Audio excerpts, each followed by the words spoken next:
ആരാധനയ്ക്ക് യോഗ്യനായ കർത്താവിന് മഹത്വം. കർത്താവേ സ്തോത്രം സ്തോത്രം സ്തോത്രം സ്തോത്രം സ്തോത്രം സ്തോത്രം സ്തോത്രം സ്തോത്രം സ്തോത്രം സ്തോത്രം സ്തോത്രം സ്തോത്രം സ്തോത്രം സ്തോത്രം. കരങ്ങളെടുത്ത് കർത്താവിന്റെ മഹത്വം കരേറ്റാം. ഹല്ലേലൂയ ഹല്ലേലൂയ ഹല്ലേലൂയ.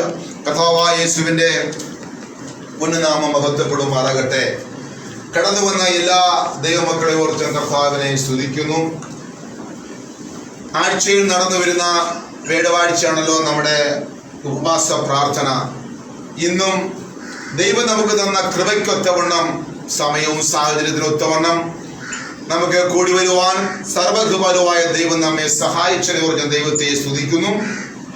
ഓൺലൈനായിരിക്കുന്ന കുടുംബങ്ങളെ ഓർത്ത് ഞാൻ കർത്താവിനെ സ്തുതിക്കുന്നു.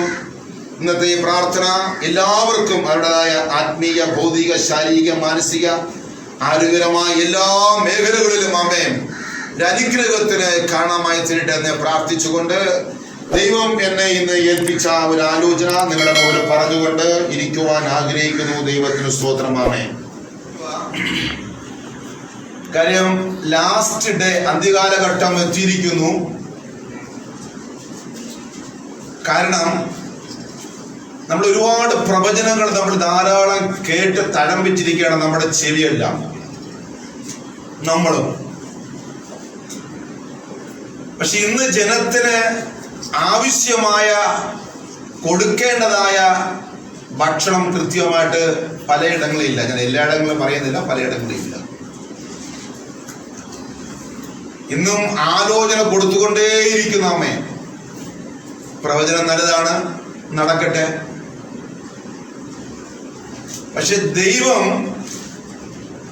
ദൈവമക്കളെ യഥാസ്ഥാനപ്പെട്ട് വരുവാനും അവരറിയേണ്ട കാര്യങ്ങൾ അറിയിക്കാതെ ഇരിക്കുന്നത് വലിയ പാപമാണ്. ആമേൻ. ദൈവജനം അറിയേണ്ട കാര്യങ്ങൾ അറിയിക്കാതെ ഇരിക്കുന്നത് വലിയ പാപമാണ്. അറിയിക്കേണ്ടത് അതൊരു ഇടയന്റെ ഉത്തരവാദിത്വമാണ്. ആമേൻ. നല്ല മേച്ചല് കണ്ടുപിടിക്കേണ്ടത് ഇടയന്റെ ഉത്തരവാദിത്തമാണ്. നല്ല ഗ്രാസ് അല്ലേ, പുല്ല്, ആടുകൾക്ക് കൊടുക്കേണ്ടത് ഇടയന്റെ ഉത്തരവാദിത്തമാണ്.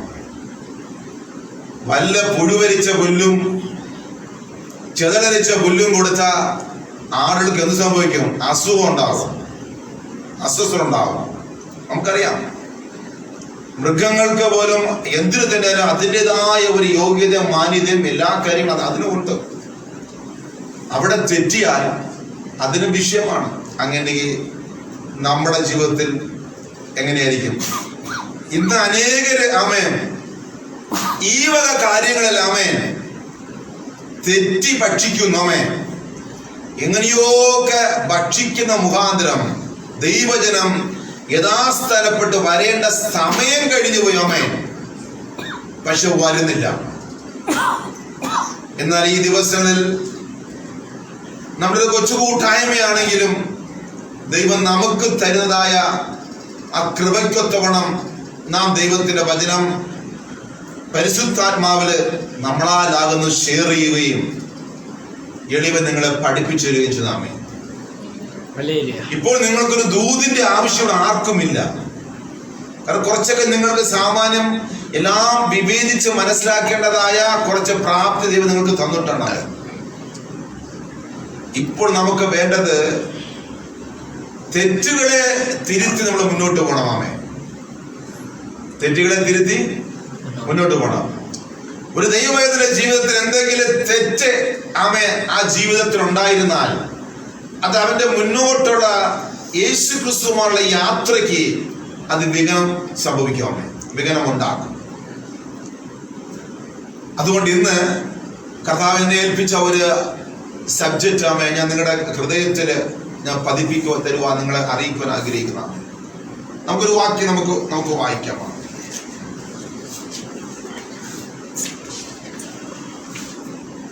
സഭാപ്രസംഗി 5-ാം അധ്യായത്തിന്റെ 4 5ഉം 6ഉം വാക്യം നമുക്കൊന്ന് വായിക്കാം. ദൈവത്തിന് നേർച്ച നേർന്നാൽ, വളരെ ശ്രദ്ധയോടെ ഇരിക്കണം. ഏറെക്കുറെ അനുഗ്രഹത്തിന് ചില തടസ്സമായ കാര്യങ്ങളാണ് ഞാൻ നിങ്ങളെ പഠിപ്പിക്കുന്ന ആമേ. എനിക്ക് നിങ്ങൾ അങ്ങനെ പഠിപ്പിച്ചാൽ മതി, നിങ്ങളെല്ലാം രക്ഷ പ്രാപിക്കും. നിങ്ങൾ എത്തേണ്ട സ്ഥാനത്ത് എത്തിയിരിക്കും. ദൈവം നിങ്ങൾക്കായി തന്നിരിക്കുന്ന നന്മകൾ നിങ്ങൾ പ്രാപിച്ചിരിക്കും ആമേ. ഈ വക കാര്യങ്ങൾ നിങ്ങൾ ക്രമപ്പെടുത്താണെങ്കിൽ. അതുകൊണ്ട് ആലോചനയ്ക്കായി ഓടുന്നതിനേക്കാൾ ഉപരി, ഒരു പ്രവചന ശബ്ദം കേട്ട് അതിന്റെ പുറകെ ഓടുന്നതിനേക്കാൾ ഉപരി ഇരുന്ന് നമ്മുടെ കയ്യിൽ തന്നിരിക്കുന്ന വചനം അത് അങ്ങനെ തന്നെയോ അതനുസരിച്ചാണോ ഞാൻ കാര്യങ്ങൾ ചെയ്യുന്നതെന്ന് മനസ്സിലാക്കി നാം തന്നെ തിരുന്തി അല്ലെങ്കിൽ മനം തിരിഞ്ഞ് അല്ലെങ്കിൽ മാനസാന്തരപ്പെട്ട് വരുമെങ്കിൽ നമ്മുടെ ജീവിതത്തിൽ ബ്ലെസ്സിങ് ആയി. നാം ഓരോ ദിവസവും അതങ്ങ് ചെയ്താൽ മതി, കണ്ടുപിടിച്ച് ചെയ്താൽ മതി. വചനത്തിന് എന്തു പറയുന്നു, നമ്മൾ എങ്ങനെ ജീവിക്കുന്നു, അത് ചെയ്താൽ മതി. ഇന്ന് പലരുടെയും ജീവിതത്തിലെ അനുഗ്രഹത്തിന് തടസ്സം അതാണ്. ഈ വാക്യം നിങ്ങൾ വായിച്ച് എന്താ എഴുതിയിരിക്കുന്നത്? ദൈവത്തിന് നേർച്ച നേർന്നാൽ, ദൈവത്തിന് ഒരു ദൈവ പൈതൽ നേർച്ച എന്ന് പറഞ്ഞു കഴിഞ്ഞാൽ നിങ്ങൾക്ക് എക്സ്പ്ലെയിൻ ചെയ്യേണ്ട കാര്യമില്ലല്ലോ. നേർച്ച, നിങ്ങൾ ആരെങ്കിലും ദൈവത്തിന് നിങ്ങളുടെ വാ കൊണ്ടൊരു നേർച്ച നേർന്നിട്ടുണ്ടെങ്കിൽ ദൈവത്തിന് നേർച്ച നേർന്നാൽ കഴിപ്പാൻ താമസിക്കരുത്. എന്റെ പൊന്നുമക്കളെ, ഇന്ന് നേർച്ച നേർന്നിട്ട് 10 വർഷം കഴിഞ്ഞിട്ട് അത് കൊടുക്കുന്നതല്ല എന്റെ ന്യായം.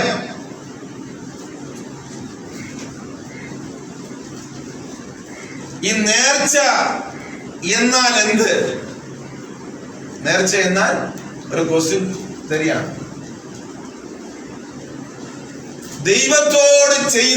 ദൈവത്തോട് നമ്മൾ ചെയ്യുന്ന പാവനമായ ഉടമ്പടി.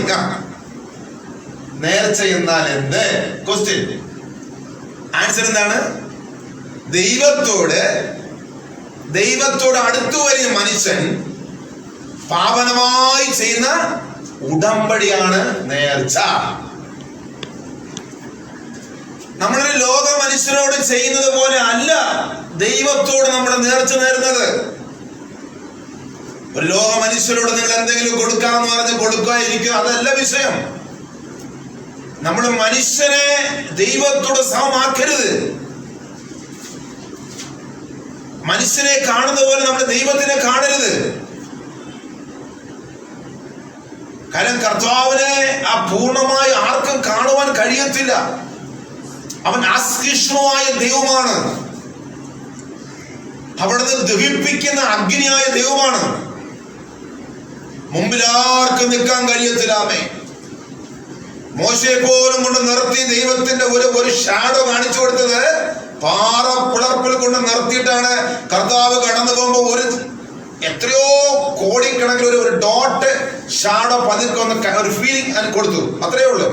ആർക്കും നിൽക്കാൻ പറ്റത്തില്ല. ആ ദൈവത്തിന് മനുഷ്യനോട് കാണിക്കുന്നത് പോലെ ദൈവത്തോട് കാണിച്ചാൽ നിങ്ങൾ എന്തുമാത്രം ദൈവത്തെ അവമാനിക്കുന്നു. ഇന്ന് പറ്റുന്ന ഏറ്റവും വലിയ കുഴപ്പം ഇതാണ്. നിങ്ങൾ ദൈവമെന്ന് മനസ്സിലാക്കിക്കൊണ്ട് തന്നെ നിങ്ങൾ കർത്താവിന്റെ കാര്യങ്ങൾ നിങ്ങൾ ശ്രദ്ധാലുവാകുന്ന, അതാണ് വേറെ വാക്ക് പറഞ്ഞത്, ശ്രദ്ധയോടുകൂടിയ. അപ്പൊ ആത്മീയ വിഷയം എന്തായിരിക്കണം? ദൈവമായുള്ള വിഷയം എന്തായിരിക്കണം? ശ്രദ്ധയോടുകൂടിയായിരിക്കണം. ആമേൻ. മനസ്സിലായാലോ? ആൻസർ, ക്വസ്റ്റ്യൻ എന്ന ആൻസർ തന്നു. സഭാപ്രസംഗിയില് ആത്മാവിൽ എഴുതിയിരിക്കുന്നു, നിങ്ങൾ ആരെങ്കിലും ദൈവത്തോട് നേർച്ച നേർന്നിട്ടുണ്ടെങ്കിൽ കാലതാമസം വരുത്തരുത്. നിങ്ങൾ ദൈവത്തിന് വേണ്ടി എന്തൊക്കെയോ നിങ്ങൾ നേർച്ച നേർന്നിട്ട് നിങ്ങൾ എത്രയോ കാര്യങ്ങൾ നിങ്ങൾ നടത്തിയില്ലേ? ഇല്ലെന്ന് പറയാൻ പറ്റുമോ? നടത്തില്ല ബ്രദറെ. നേർച്ച എവിടെ കിടക്കുന്നു? അവിടെ കിടക്കുക. നിങ്ങളെ എന്തെല്ലാം കാര്യം, നിങ്ങളുടെ കുഞ്ഞുങ്ങളുടെ കാര്യങ്ങളോ നിങ്ങളുടെ കാര്യങ്ങളോ പോലും നിങ്ങൾ മുറയില്ലാതെ ഇവിടെ നടത്തിയിരിക്കുന്നത്. എന്തോ ഒരുമാതിരി ഈ മനുഷ്യരോട് പറയുന്നത് പോലെയല്ലേ നിങ്ങൾ ദൈവത്തെ കബളിപ്പിച്ചിട്ടില്ല നമ്മളെ പോകുന്നത്. ഞാൻ ഈ നിങ്ങളെ നിർത്തി ഇവിടെ ഇരിക്കുന്ന നിങ്ങളെല്ലാം പഠിപ്പിക്കുന്നതാണ്. ഞാന് പഠിപ്പിക്കുമ്പോൾ എനിക്ക് ആ ഒരു വാക്ക് എങ്കിലും അതാണ് നിങ്ങളെന്ന് പറയുമ്പോൾ ഇവിടെ ഇരിക്കുന്നവരെ പറ്റി പറഞ്ഞാൽ ഞാനും അതിനകത്ത് ഉൾപ്പെടും. ഞാനും ഒരു സ്റ്റുഡൻ്റ് ആയിട്ട് കേട്ടുകൊണ്ടിരിക്കുകയാണ്. ഇതിപ്പോൾ ഓൺലൈനിൽ കേൾക്കുന്നുണ്ട്, അല്ലാതെ കേൾക്കുന്നുണ്ട്. ഈ ഒരു കാരണവശാൽ ഈ ഒരു കാര്യത്തിൽ ക്രമപ്പെടുത്താതെ ആയിരക്കണക്കിന് ദൈവമക്കൾ എന്ന് വിശ്വാസ കുളത്തിലുണ്ട്. അവരനുഭവിക്കുന്ന മറ്റൊരു പത്ത് അനുഭവിക്കുന്ന ഈ പ്രയാസം ഈ കാരണം കൊണ്ടാണ്. അതാണ് ഞാൻ പറഞ്ഞത്, നിങ്ങൾ പ്രവചനം കേൾക്കാൻ പോകല്ലേ, ദൂത് കേൾക്കാൻ പോകല്ലേ, നിങ്ങൾ വചനം പഠിക്കുന്നു. നിങ്ങൾ വചനം പഠിച്ച് നിങ്ങൾ ആ ഒരു കാര്യം നിങ്ങളുടെ വീട്ടിനകത്തിരുന്ന് ക്രമപ്പെടുത്തിയാൽ മതി, നിങ്ങൾ അനുഗ്രഹിക്കപ്പെട്ടു. അതിനുവേണ്ടി പാലക്കാടും ആശ്രയിൽ നിന്ന് പോകേണ്ട കാര്യമൊന്നുമില്ല. കാരണം നമ്മൾ ഇതേ സഭാപ്രസംഗിലാണ് സദൃശ്യം എഴുതിയിരിക്കുന്നു. കാരണം കൂടാതെ ശാപമേൽക്കത്തിന് സദൃശ്യവാക്യത്തിൽ എഴുതിയിരിക്കുന്നു. അപ്പൊ ഇതാണ് പലരുടെ കുടുംബത്തിൽ എന്താണ് കാരണം കിടപ്പുണ്ട്. ആ കാരണം നമ്മൾ കണ്ടുപിടിക്കണം. എങ്ങനെ കണ്ടുപിടിക്കണം? വചനത്തിലൂടെ. ഇനി വായിച്ചേട്ടെ. ദൈവത്തിന് നേർച്ച നേർന്നാൽ കഴിപ്പാൻ താമസിക്കും. അതുകൊണ്ട് ഇന്ന് പകൽ സമയം ആരെങ്കിലും ഇന്നലെ വരെ ചെയ്തതോ എങ്ങനെയെന്ന് എനിക്കറിയില്ല, ഇനിയെങ്കിലും കർത്താവിനെ ഓർത്ത് നിങ്ങൾ നേർച്ചകൾ എന്തെങ്കിലും കൊടുക്കാമെന്ന് പറയുന്നുണ്ടെങ്കിൽ അന്ന് വച്ച് താമസിപ്പിക്കല്ലേ. ഇനി താഴെ വേറെ ഇതിനടുത്ത് വാങ്ങി വെച്ചിട്ട് മൂഢന്മാരിൽ അവന് പ്രസാദമില്ല. മൂഢന്മാരിൽ ദൈവത്തിന് പ്രസാദമില്ല എന്ന് പറഞ്ഞാൽ അങ്ങനെ ഉള്ളവരെ ദൈവം മൂഢന്മാരെന്നാണ് കണക്കൂട്ടുന്നത്. മൂഢൻ, ഈ മൂഢന്മാരുടെ സംസാരിക്കില്ല. പഴയ ചാക്കും എന്തൊരു പഴയ വാക്കും പഴയ ചാക്കും പഴയ വാക്കും എന്തൊരു പഴയതിലുണ്ടല്ലോ, അറിയ വാർക്കെങ്കിലും പഴയ വാക്കും പഴയ ചാക്കും. ഇതാണ് മൂഢന്മാരുടെ സ്വഭാവം. എത്ര നന്നായിട്ട് എഴുതിയിരിക്കുന്നു. ആർക്കും നേരം നീ നേർന്നത് കഴിക്കാം. എന്റെ പൊന്നുമക്കളെ, നിങ്ങൾ എന്തെങ്കിലും ദൈവത്തിന് വേണ്ടി ഒരു പെൻസിലാണ് കൊടുക്കുവാൻ നിങ്ങൾ നേർന്നിട്ട് നിങ്ങളത് കഴിക്കണം. കഴിച്ചേ മതിയാവും. നിങ്ങളത് നിസ്സാരമായിട്ട് കണ്ടാൽ ദൈവവും അത് വലുതായിട്ട് കാണും. ദൈവത്തിന് സ്തോത്രമാമേ. സത്യമായ കാര്യമാണ്. അനുഭവം എനിക്ക് ഇത്തിരി കൊണ്ടാമേ. ഞാൻ അങ്ങോട്ട് പോയാൽ എനിക്ക് മെസ്സേജ് നിങ്ങളുടെ കംപ്ലീറ്റ് നിങ്ങളുടെ ഹൃദയം തരാൻ പറ്റത്തില്ല. അത് നോക്കിയാൽ നേർന്നിട്ട് കഴിക്കാതെ ഇരിക്കുന്നതിനേക്കാൾ. അതുകൊണ്ട് നിങ്ങളുടെ കർത്താവേ, ഞാൻ എന്തെങ്കിലും കർത്താവിന്റെ നാമത്തിന് വേണ്ടി ചെയ്യാമെന്ന് പറഞ്ഞ് അത് പറയാതെ ഇരിക്കുന്നതിനേക്കാൾ നേരാതെ ഇരിക്കുന്നത് നേർന്നിട്ട് കഴിക്കാതെ ഇരിക്കുന്നതിനേക്കാൾ നേർന്നിട്ട് നിങ്ങൾ കഴിക്കാതെ ഇരിക്കുന്നതിനേക്കാൾ നേരാതെ ഇരിക്കുന്നത് നല്ലത്. നിങ്ങൾ വായും വെച്ചൊന്നും മിണ്ടാതിരിക്കുന്നതാണ് ഏറ്റവും നല്ലത്. രാജ പറഞ്ഞാട്ടെ, എങ്ങനെ ഇരിക്കുന്നു? ഞാൻ വലിയ പൊങ്ങച്ച് നമ്മൾ പറയാറുണ്ടാമേ. എന്റെ പൊന്നുമകൾ ഡേഞ്ചറാണ്. മനുഷ്യനെ പറ്റിക്കാൻ, ദൈവത്തെ മനുഷ്യരോട് സമമാക്കരുത്. ഇത് പരിശുദ്ധാത്മാവിൽ എഴുതി വെച്ച കാര്യമാണ്. താഴ്ത്തു വരെ പറയുന്നത് നിങ്ങൾക്ക് അതിന്റെ ഗൗരവം അറിയാം. വളരെ കർത്താവിന്റെ സൈഡിൽ പ്രാർത്ഥിച്ച് ധ്യാനിച്ച വിഷയങ്ങളാണിത്.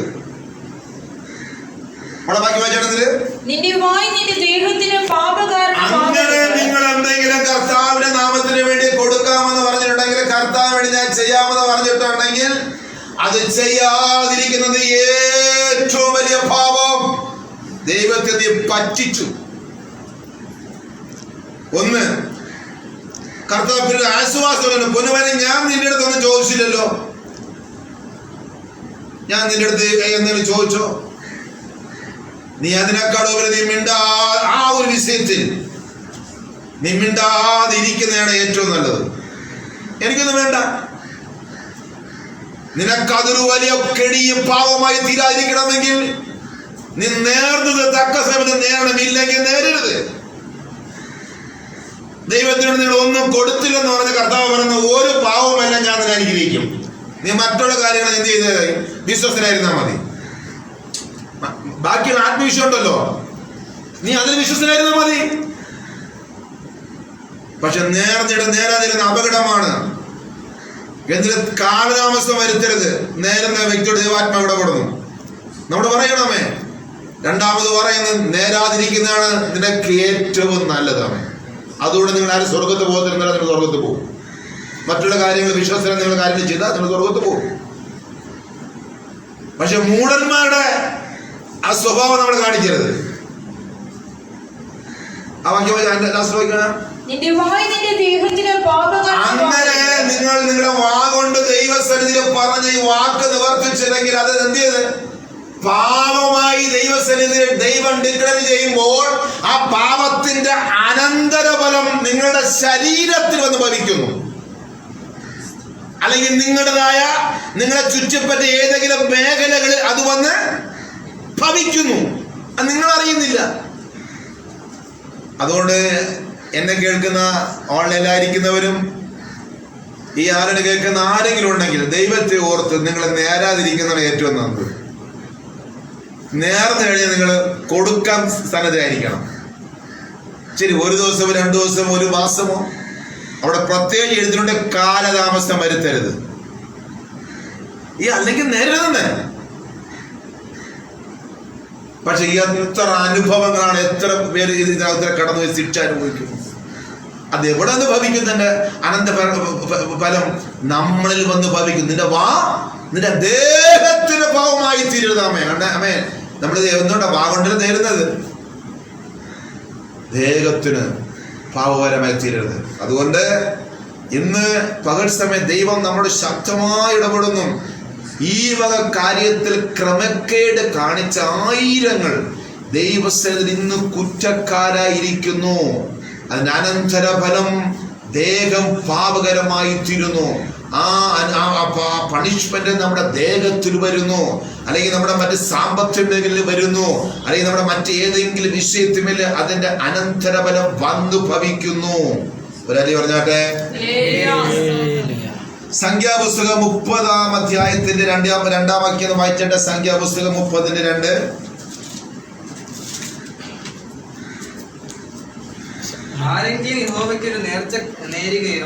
ആരെങ്കിലും നോക്കുക, വചനം പറയുന്നത് സംഖ്യാപുസ്തകം 30-ാം അധ്യായത്തിന്റെ 2-ാം വാക്യം പറയാണ്, ആരെങ്കിലും ഈ ജീവനുള്ള ദൈവത്തിൽ ഒരു നേർച്ച നേരുന്നുവെങ്കിൽ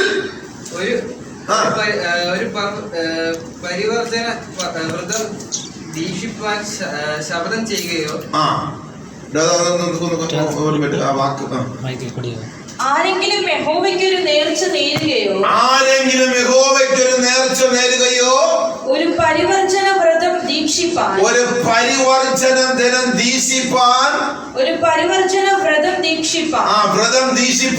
ശപഥം ചെയ്യുകയോ തീരുമാനമെടുക്കുകയോ ശപഥം ചെയ്യുകയോ ചെയ്താൽ അവൻ വാക്കിന് ഭംഗം വരുത്താതെ അവൻ ചെയ്ത വാക്കിന് എന്ത് ചെയ്യണം? ഭംഗം വരുത്തരുത്. എങ്ങനെ ഇരിക്കുന്നു? ഭംഗം വരുത്തൽ അപകടമാണ്. ഇത് മനുഷ്യനോടല്ല, ദൈവത്തോടാണ് നിങ്ങൾ തീരുമാനമെടുത്തത്. എത്ര നന്നായിട്ട് ഇരിക്കുന്നു. എവിടെ നിന്ന് തുടങ്ങി എവിടെ കൊണ്ട് സംഖ്യാപുസ്തകത്തിൽ എഴുതിയിരിക്കുന്ന ആ വിഷയമാണ് ഒരു വാക്യം. അത് പിൽക്കാലത്ത് ആത്മാവിൽ ഒന്നുകൂടി സഭാപ്രസംഗനെ കൊണ്ട് ഉറപ്പിക്കുന്ന അമ്മേ. ആവർത്തന പുസ്തകം എഴുതാട്ടെ 23-ാം അധ്യായത്തിന്റെ 21, 22, 23 വാക്യം. ആവർത്തന പുസ്തകം 23-ന്റെ 21, 22, 23 വാക്യം. നിന്റെ ദൈവമായ യഹോവയ്ക്ക് നേർച്ച നേർന്നാൽ അത് നിവർത്തിപ്പാൻ താമസം വരുത്തരുത്. ഈ നേർച്ചയെ കുറിച്ച് ഏതെല്ലാം ഭാഗത്ത് എഴുതിയിരിക്കുന്നു സിസ്റ്ററെ? സത്യം പറഞ്ഞാൽ ഞാൻ ദൈവത്തെ മഹത്വപ്പെടുത്തുന്നു. നിങ്ങൾ ഭാഗ്യമുള്ളവരാണ്. ഈ ഒരു അറിവ് നിങ്ങൾക്ക് കിട്ടുന്ന കാര്യം ഇനിമേൽ നിങ്ങൾ എന്ത് ചെയ്യും? സൂക്ഷിച്ച കാര്യങ്ങൾ ചെയ്യത്തുള്ളൂ. മോളെ വായിച്ചട്ടെ. നിന്റെ ദൈവമായ യഹോവയ്ക്ക്, നിന്റെ ദൈവമാണ് കണ്ടോ, നിന്റെ ദൈവമായ കർത്താവിന് നേർച്ച നേർന്നാൽ, നീ ഒരു നേർച്ച നേർന്നാൽ അത് നിവർത്തിപ്പാൻ താമസം വരുത്തരുത്. എന്റെ പൊന്നുമക്കളെ, അത് നിവർത്തിക്കുവാൻ താമസം വരുത്തരുത്. 2 പ്രാവശ്യമായി. ആദ്യം സഭാപ്രസംഗം വരെ ഡിലേ വരുത്തരുത്.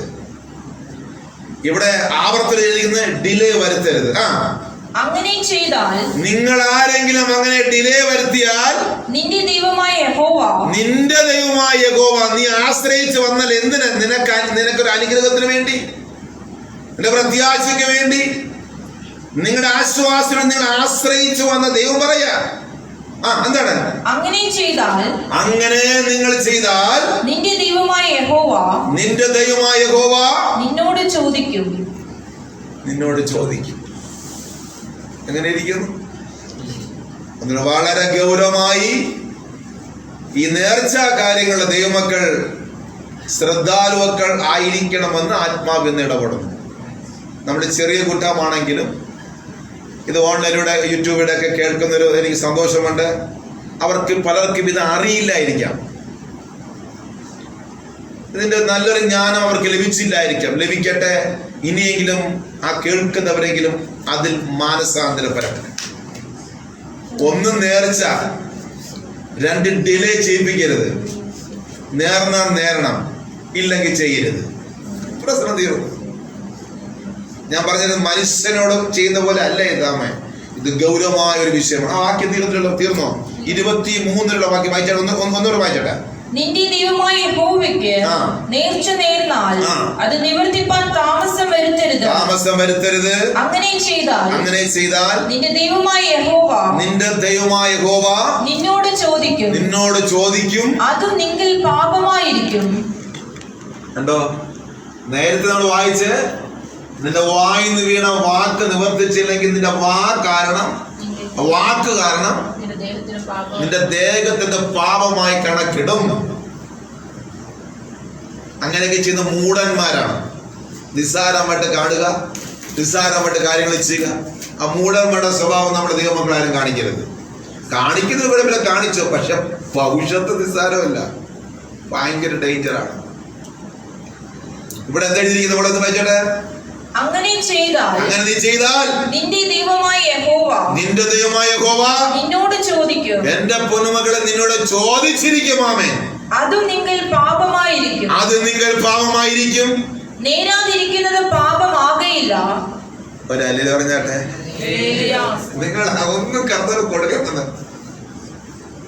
ഒന്നും നിങ്ങൾ നേരണ്ടെന്നേ. ഉള്ളതൊക്കെ നിങ്ങൾ വെച്ച് സന്തോഷപ്പെടാൻ അനുഭവിച്ച് പോയപ്പോഴപ്പോയില്ല.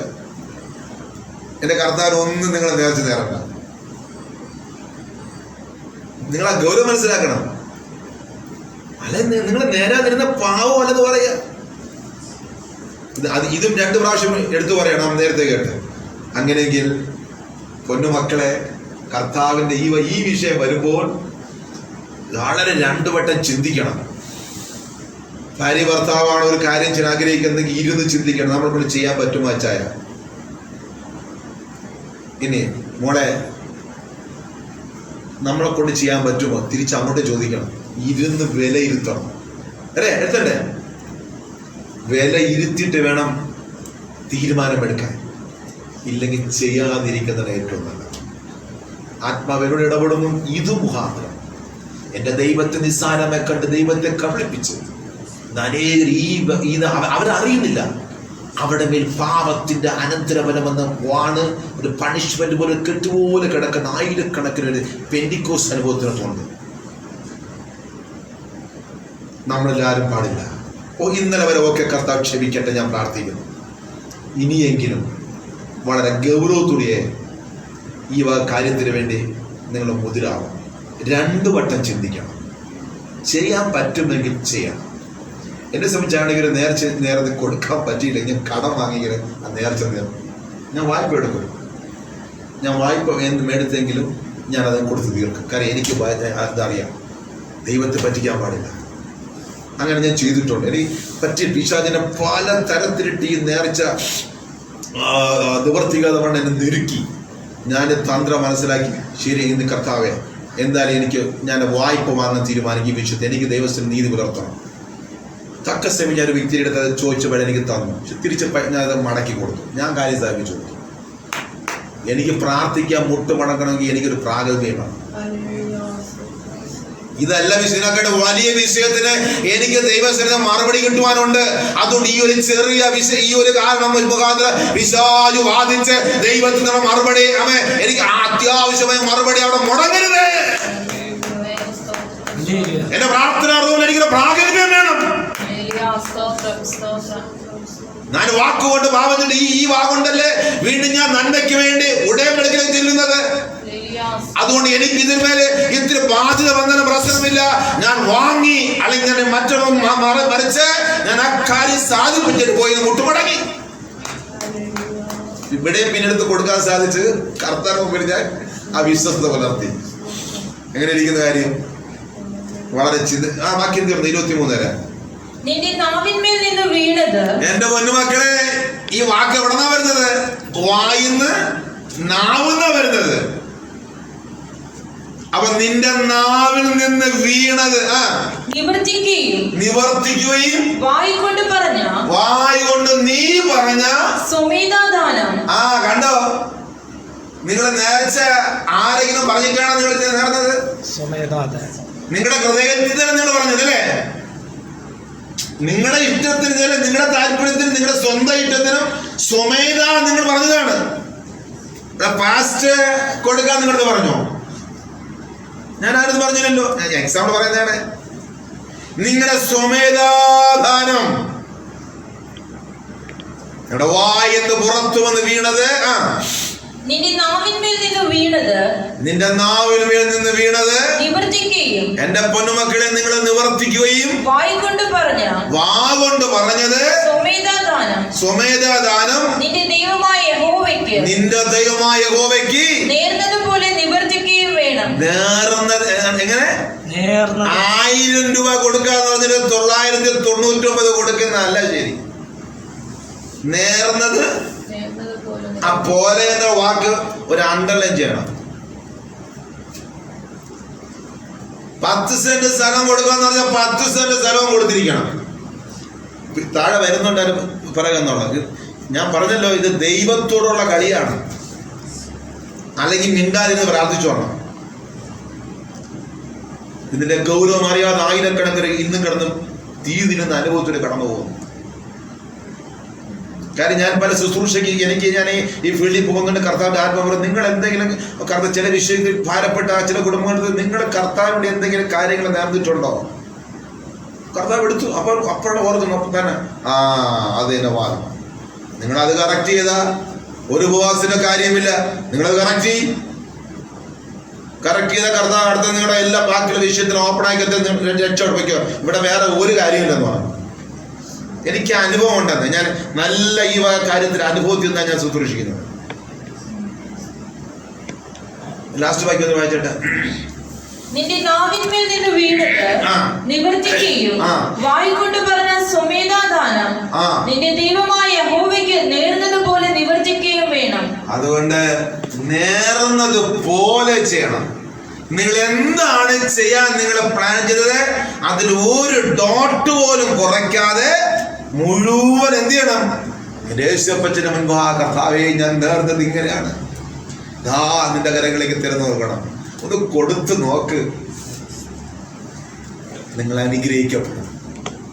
അപ്പൊ പലരുടെയും നന്മകൾ മുടങ്ങുന്നതും പലരുടെയും ബ്ലസ്സിങ് മുടങ്ങുന്നത് ഈ വക കാര്യങ്ങളിലൂടെ ആണെന്ന് ആത്മാവ് ഇടപെടുന്നു. അങ്ങനെ ആരെങ്കിലും ഉണ്ടെങ്കിൽ മനം തിരിഞ്ഞു വന്നോളാം. നമുക്കൊരു കാര്യം ചെയ്യാം. ഈ പറഞ്ഞ വാക്കിന് തത്തുല്യമായ ഒരു എക്സാമ്പിൾ അപ്പോസ്തല പ്രവൃത്തി 5-ാം അധ്യായത്തിന്റെ ഒന്നുകൂടെ വാക്യം വായിച്ചിട്ട് അപ്പോസ്തല പ്രവൃത്തി 5-ന്റെ ഒന്ന് വായിച്ചു നോക്കട്ടെ. എന്നാൽ അനനിയാസ് എന്ന പേരുള്ള ഒരു പുരുഷൻ തന്റെ ഭാര്യയായ സഫീരയോട് കൂടെ ഒരു നിലം വിറ്റു. ഇവർ രണ്ടുപേർക്കും എക്സാമ്പിൾ 10 സെന്റോ 1 ഏക്കറോ നിലമുണ്ടായിരുന്നു. ആദിമ സഭ ആരംഭിച്ചു കഴിഞ്ഞു. വളരെ ഐക്യത്തിന്, സ്നേഹത്തിന്റെ ആത്മാവിൽ പ്രവർത്തനങ്ങൾ, ആത്മീയ പ്രവർത്തനം മുന്നോട്ട് പോകുന്നു. അങ്ങനെ എല്ലാവരിലും ഏക പരിശുദ്ധാത്മാവ്, ഏക മനസ്സും ഏക ചിന്തയിലും ഐക്യത്തിലും കടന്നു വന്നപ്പോൾ അന്ന് അവർ ഇല്ലാത്തവരും സഭയ്ക്കകത്തുണ്ടായിരുന്നു, ഉള്ളവരൊക്കെ ഉണ്ടായിരുന്നു. അങ്ങനെ ഉള്ളവർ തീരുമാനിച്ച് നമുക്ക് ഇല്ലാത്തവർക്ക് കൂടെ കൊടുക്കണം എന്ന് പറഞ്ഞ് ഉള്ളവരെല്ലാം കൂടെ ഒന്നായി കണക്കിട്ടുകൊണ്ട് ഒരു കുടുംബം എന്ത് ചെയ്യുന്ന അവർക്കുണ്ടായിരുന്ന നിലം വിറ്റു. ഭാര്യയുടെ അറിവോടെ അവര് ഭാര്യയും ഭർത്താവും ചേർന്ന് തന്നെ ആ നിലം വിറ്റിട്ട് ഭാര്യയുടെ അറിവോടെ വിലയിൽ കുറെ എടുത്തു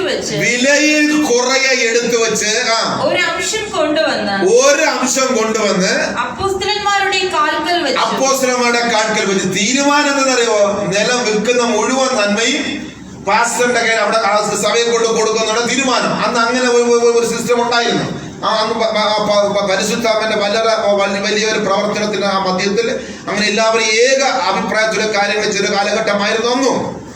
അങ്ങനെ ഇവർ തീരുമാനമെടുത്ത് ഞങ്ങളുടെ നിലവെല്ലാം വിറ്റ് ഞങ്ങൾ എന്ത് ചെയ്യുന്നു, സഭയ്ക്ക് തരുന്ന ഇല്ലാത്തവർക്ക് കൊടുക്കുക, നമുക്ക് എല്ലാവർക്കും ഒരേപോലെ പങ്കിട്ടങ്ങ് പോകാൻ തീരുമാനമെടുത്തു. പക്ഷേ ഡോളർ കയ്യിൽ വന്നപ്പോൾ, സ്ഥലം വിറ്റപ്പോ പണം കയ്യിൽ വന്നപ്പോൾ അവിടെ എഴുതിയിരിക്കുന്ന ഭാര്യയുടെ അറിവോടെ വിലയിൽ കുറെ എടുത്തു വെച്ച് കിട്ടിയ നന്മയിൽ കുറെ മാറ്റിവെച്ചിട്ട് ഒരംശം കൊണ്ടുവന്ന് അപ്പോസ്തലന്മാരുടെ കാൽക്കൽ വെച്ച് അപ്പോൾ പത്രോസ് അനന്യാസേ പരിശുദ്ധാത്മാവിനോട് വ്യാജം കാണിക്കാൻ, അപ്പോ നന്മയുമായ ആലയത്തിൽ വന്നപ്പോൾ പത്രോസ് പാസ്റ്റർ പറഞ്ഞ അനന്യാസേ, നീ പരിശുദ്ധാത്മാവോട് നീ വ്യാജം കാണിപ്പാൻ തുനിഞ്ഞത് എന്ത്?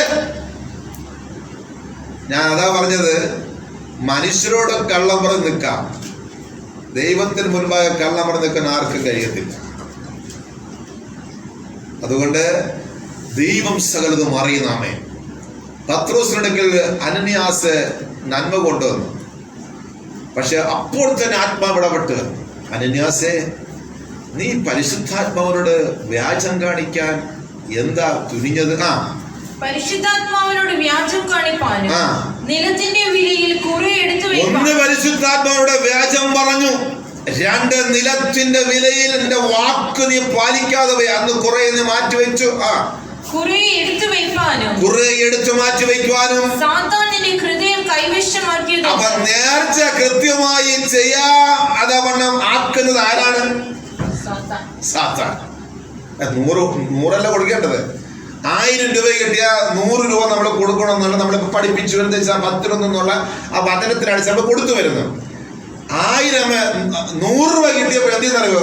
10 രൂപ ഉത്സാഹത്തോട് കൊടുത്തു, ദേശാംശം നൽകി കൊടുത്തു. 1000 രൂപ കിട്ടുമ്പോൾ എത്ര കൊടുക്കണം? 100 രൂപ. അതും ഒരുവിധമായപ്പോ കുഴപ്പമില്ല, ഇലക്ട്രിസിറ്റി ബില്ല് അടക്കം കിടക്കുകയാണ്. ഇനി ആ മാസം 1500 രൂപ ഉണ്ടെങ്കിൽ ആ മാസം വീട്ടിലെ കാര്യങ്ങൾ ഓടത്തുള്ളൂ. പക്ഷെ ശമ്പളം കിട്ടിയ എത്രയാണ്? 1000 രൂപയാണ്. എങ്കിൽ നോക്കിയപ്പോ ഇനി 600 രൂപ വേണം, എങ്കിലേ ഈ മാസം റൗണ്ട് ചെയ്യാൻ പറ്റത്തുള്ളൂ. പക്ഷെ 100 രൂപ പാസ്റ്റർക്ക് കൊടുക്കുകയും ചെയ്യണം, ആലയത്തിൽ കൊടുക്കുകയും ചെയ്യണം. എങ്ങനെയോ കൊടുത്തു. അവസാനം ഇവർക്ക് ശമ്പളം പറഞ്ഞ 10,000 രൂപ കിട്ടി, മാസ വരുമാനം 10. അപ്പൊ എത്ര ദശാംശം കൊടുക്കണം? 1000 രൂപ കൊടുക്കണം. അപ്പൊ ഇത് പുളിപ്പ് വന്നു. കർത്താവേ, ഇന്നലെ വരെ 10 കോടി 100 1000 രൂപ പാസ് ആലയത്തിൽ കൊടുക്കണം. ഞാൻ ഒരു കാര്യം ഹൃദയ മക്കളെ, നിങ്ങളാരും ദൈവ സന്നിധിയിൽ ഈ ഞാൻ ഓപ്പൺ പറയാം, നമ്മുടെ ക്ലാസ് എടുക്കുന്നവരിക്കട്ടെ, കൊടുക്കുന്നത് ദൈവത്തിന് നിങ്ങൾ കൊടുക്കണം. അലക്സ് പാസ്റ്റർക്ക് നിങ്ങൾ ഒന്നും കൊണ്ട് തരരുത്.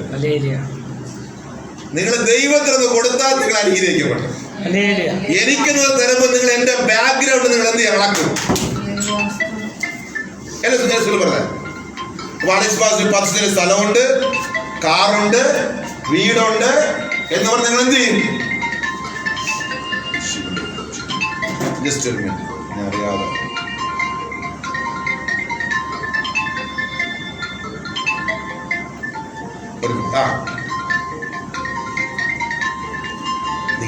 അപ്പോൾ നിങ്ങൾ എനിക്ക് ഈ സഭയിൽ കൊണ്ടുപോകുമ്പോൾ ഞാൻ ഇവിടുത്തെ പാസ്റ്ററാണ്. അപ്പൊ നിങ്ങൾ ദശാംശം കൊണ്ടുവരുമ്പോ ആമ കൊടുത്തന്നു. കർത്താവിന് ഓർത്ത് പറയട്ടെ, നിങ്ങൾക്കത് ശാപമായി തീരാതിരിക്കണമെങ്കിൽ അലക്സ് പാസ്റ്റർ കൊടുത്തു നിങ്ങൾ ആരും പറയരുത്. ഇന്നു മുതൽ നിങ്ങളുടെ നാവിനെ അത്തരത്തിൽ നിങ്ങൾ ബന്ധിക്കണം. നിങ്ങൾ എനിക്ക് തന്നെന്ന് പറഞ്ഞാൽ നാളെ നിങ്ങൾ പുറകുറുക്കും. എന്നെ ഇന്നത്തെ പൊസിഷൻ കർത്താവ് നാളെ മാറ്റി നിൽക്കും, കുറച്ചുകൂടെ എന്നെ കുറച്ച് അനുഗ്രഹിച്ചിരിക്കട്ടെ. അപ്പൊ നിങ്ങളുടെ ചിന്ത വരാൻ അയാൾക്ക് ഇത് കൊടുക്കേണ്ട കാര്യമില്ല. ഇത് ആരെന്നല്ല ചിന്ത ഇടുന്നത്? സാത്താൻ. പിശാച് കൊണ്ട് ഇടിയണമേ. അപ്പൊ കർത്താവ് ചോദിക്കുന്നു, അനന്യാസേ, നീ വാക്കുപോലെ പറഞ്ഞല്ലോ, നീ 1000 കൊടുക്കും, കൃത്യമായിട്ട് നീ അത്രയും കൂടെ കൊടുക്കുമെന്ന് പറഞ്ഞല്ലേ. നിന്റെ ഹൃദയത്തിൽ ഇങ്ങനെ സാത്താൻ വഞ്ചിച്ചത് എന്ത്? അപ്പൊ സാത്താനുടെ കാരണം നീ അത്രയും കൊടുക്കണം, നീ കുറച്ച് മാറ്റി. സാത്താൻ അറിയാം, അവർ മുഴുവൻ ആ വാക്ക് ദൈവസ്ഥലം പാലിച്ചാൽ അവർക്ക് നഷ്ടപ്പെടുന്ന 100 മടങ്ങ് ഏക്കർ കൊടുക്കുവാൻ ദൈവത്തിന് കഴിയുമെന്ന് പിശാചിന് അറിയാം. അവർ അങ്ങനെ ആ നന്മ പ്രാപിക്കണ്ട. അതുകൊണ്ട് ഇന്നലെ പിശാച് ഹൃദയത്തിൽ കേട്ട് പറഞ്ഞ് നീ കുറച്ചങ്ങ് മാറ്റി. ഇതാ സംഭവം. മറുപടി കിട്ടിയോ? അപ്പൊ ഇവിടെ നിയമം എഴുതിയിരിക്കുന്നു, അതനുസരിച്ച് ഈ വിശ്വാസം ചെയ്യുവാൻ തയ്യാർ. പക്ഷെ അളവ് വന്നപ്പോൾ 10,000-1000 വന്നപ്പോൾ ചിന്തിക്കാൻ തുടങ്ങി, ഇതിന്റെ ആവശ്യമുണ്ടോ? അതിൻ്റെ ഒന്നും ആവശ്യമില്ല, ഒരു 200 അങ്ങ് കൊടുക്കാം. അത് നിങ്ങൾ പാസ്റ്ററിനെ കണ്ടതുകൊണ്ടാണ് സംസാരിക്കുന്നത്. നിങ്ങൾ കൊടുത്ത കുഴപ്പമില്ല. പക്ഷെ നിങ്ങൾ കർത്താവിന്റെ മുമ്പിലാണ് നിങ്ങൾ വിശ്വസ്തയോടെ ഞാനിത് കൊടുക്കുന്നത് കർത്താവിന്റെ നാമത്തിന് വേണ്ടിയാണ്, അലക്സ് പാസ്റ്റർക്കല്ല. ഞാൻ പലയിടങ്ങളിലും ഞാൻ പഠിപ്പിക്കാറുണ്ട്, ഞാനും കർത്താവിന്റെ നിനക്ക് വേണ്ടിയാണ് ചെയ്യുന്നത്. അങ്ങനെ ഞാൻ ചിന്തിച്ച് പഠിപ്പിച്ച് ഞാനത് പ്രാക്ടീസ് ആയപ്പോൾ ഞാൻ കുറച്ച് കൊടുത്തെന്നിരിക്കട്ടെ, ആ വാങ്ങിയ ആള് ഇത്തിരി മിസ്യൂസ് ചെയ്തിരുന്നാലും എനിക്ക് വിഷയമില്ല. ആമേൻ. ഞാൻ കർത്താവ്, ഞാൻ നിനക്കാണ് തന്നത്, കർത്താവിനാണ് ആ ഉത്തരവാദിത്വം, നിങ്ങളുടെ ഏറ്റവും പറഞ്ഞത്. വന്ന് പറഞ്ഞ ആളെടുത്ത് ഞാൻ പറഞ്ഞത്, വന്ന് എന്നത് പറയണം പാസ്റ്റർ കണ്ട. അപ്പൊ ഞാൻ പറയാം, ബ്രദർ ഞാൻ അയാൾക്കല്ലോ ഞാൻ ചെയ്തത്, അയാൾ തെറ്റിയതെങ്കിൽ ദൈവമാണ് നമ്മൾ തീർത്തോളം. ഞാൻ കൊടുത്തതിന്റെ ദൈവത്തിനാണ്. അതുകൊണ്ട് എനിക്ക് എന്ത് ചെയ്ത് എന്റെ ഹൃദയത്തിൽ ആ നെഗറ്റീവ് ഭാരമില്ല. ആ നെഗറ്റീവ് അല്ലെങ്കിൽ അയ്യോ കർത്താവേ ഇങ്ങനെ ആയിപ്പോയെന്ന് ചിന്തിച്ച് ഞാൻ വീണ്ടും ഒരു നെഗറ്റീവ് വേയിലേക്ക് എന്റെ മനസ്സ് പോകും. അടുത്ത പ്രവർത്തനം അങ്ങനെ കൊണ്ടുപോകും. ഞാൻ അപ്പം വെട്ടി പ്രാർത്ഥിക്കും, ഞാൻ കൊടുത്ത ബ്രദർ, ഞാൻ കൊടുത്ത അങ്ങക്ക് അയകൻ, ഞാൻ കൊടുത്ത കർത്താവിന് വിലയ്ക്കാണ്. അത് ഉപയോഗിക്കുന്നതിനാണ് വിശ്വസിച്ചതെങ്കിൽ കർത്താവ് തീരുമാനിക്കട്ടെ, എനിക്കെന്താ കാര്യം. നിങ്ങളുടെ പണി നോക്കുന്നേ. അതുകൊണ്ട് ഞാൻ ആ കാര്യത്തിൽ ഭയങ്കര ഹാപ്പിയാണ്. അതുകൊണ്ട് വീട്ടിൽ നിന്ന് ഞാൻ കൊടുത്തുകൊണ്ടേയിരിക്കും, എനിക്ക് എന്നെ ആകുന്നത് ചെയ്തുകൊണ്ടേയിരിക്കുന്നത് ഞാൻ ചെയ്യുന്ന. അതുകൊണ്ട് നിങ്ങൾ പോകുന്ന സഭയിലെ പാസ്റ്റർക്കല്ല കൊടുക്കുന്നത്. അങ്ങനെ ചിന്തിച്ചാൽ നിങ്ങൾ അളക്കും, നിങ്ങൾ വില ഇരുത്തും. അത് കൊടുത്തിട്ട് അല്ലെങ്കിൽ തീരുമാനിച്ചു വെക്കാതെ പിന്നെ നിങ്ങൾ ഭാര്യ ഭർത്താവ് വീണ്ടും ചിന്തിക്കും, ഇതിന്റെ ആവശ്യമുണ്ടോ? ചിന്തിക്കും. ഇത്തിരി കുടുംബം എനിക്കറിയാം, അതെനിക്ക് ചിന്തിച്ചു. വസ്തു വിറ്റ് നന്മ വന്നപ്പോൾ ചിന്തിക്കാൻ തുടങ്ങി. അപ്പോ സാത്താൻ ഒതുക്കാറ് കാരണം അത്തരം കൊടുക്കണ്ട, കുറച്ച് മാറ്റിക്കാൻ പറഞ്ഞു. പക്ഷെ കൃപയാൻ വരട്ടെ, ഇവരാലയത്തിൽ വന്ന് പത്രോസ് പാസ്റ്റർ അടുക്കലേക്ക് ഈ നന്മ കൊടുത്തപ്പോ ആത്മാവിടപെട്ട അനന്യാസേ, നീ പരിശുദ്ധാത്മാവിന് മുൻപാകെ കള്ളം പറഞ്ഞു, നീ കുറച്ച് മാറ്റി വയ്ക്കുവാ, നിന്നെ സാത്താനെ വഞ്ചിച്ചതുണ്ട്. അങ്ങനെ ഇരിക്കുന്നു. അതുകൊണ്ട് നിങ്ങളുടെ മനസ്സറിയുന്നു, നിങ്ങളുടെ കൊടുക്കലോനാമായി ഞാൻ അറിഞ്ഞില്ല എങ്കിലും പത്രോസ് അറിഞ്ഞില്ല എങ്കിലും ആത്മാവ് അറിയുന്നു. ഇനി വായിച്ചേട്ടാ, സാത്താൻ നിന്റെ ഹൃദയം കൈവശമാക്കിയത് കണ്ട, സാത്താൻ നിന്റെ ഹൃദയം ഒരു നിമിഷം കൈവശമാക്കി. നിന്റെ വായി നിങ്ങളുടെ വാക്ക് തെറ്റിക്കത്തക്ക വേണം പിശാച് നിന്റെ ഉള്ളിൽ കയറി, നീ അതിൽ വീണുപോയി. ഒരുവൻ വാക്കിൽ തെറ്റിയ സകലത്തിനും തെറ്റിയെന്ന് വേറെ വാർത്ത എഴുതിയിരിക്കുന്നു. അതുകൊണ്ട് നേർച്ചകൾ നേർന്ന് അതിനെ തെറ്റിക്കാൻ പിശാച് പല തന്ത്രങ്ങൾ നോക്കും. തെറ്റിക്കാൻ മാത്രമല്ല, എടുത്തതുപോലെ തീരുമാനം പോലെ ചെയ്യാതെ വേണം അത് കുറവ് വരുത്തുവാനും അഭംഗി വരുത്തുവാനും ഒക്കെ ആർ ശ്രമിക്കും? പിശാച് ശ്രമിക്കും. അവനറിയാം ഇങ്ങനെ പോയാൽ ഇത് ദൈവത്തിന്റെ പ്രസാദമല്ല, നീ ചെയ്തു പറയും. അവനറിയാം ഇതെന്തായാലും പ്രസാദിക്കും, തെറ്റിയാണ് ചെയ്യണത്. അതുകൊണ്ട് ഇതിന് ഇവൻ കൊടുക്കുന്നതിന് ഇവന് ഒരു നന്മയും കിട്ടത്തില്ല, അതൊരു ശാപമായി ഇവനെ കിടക്കും. ഇന്ന് അനേക ഇടങ്ങളെ സംഭവിച്ചുകൊണ്ടിരിക്കുകയാണ്. അതുകൊണ്ട് ഈ മർമ്മം വലുതാണ്.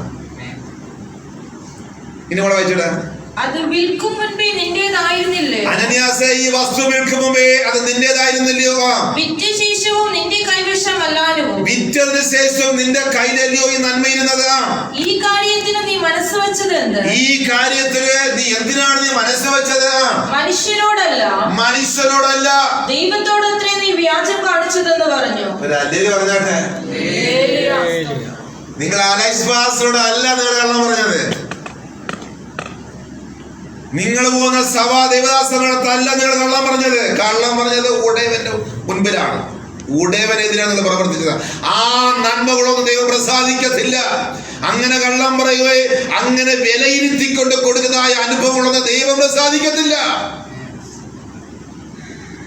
അണ്ടകടാകത്തെ സൃഷ്ടിച്ചവൻ, അല്പം കൊണ്ടും അധികം കൊണ്ടും പ്രവർത്തിക്കാൻ കഴിവുള്ളവൻ, സമുദ്രത്തിലെ വെള്ളത്തിനെ കരത്തിലകത്തു അവൻ ഒതുക്കിയവൻ, ഭൂമിയിലെ പൊടിയെ മുഴുവനും നാഴിയിൽ അടന്നവൻ,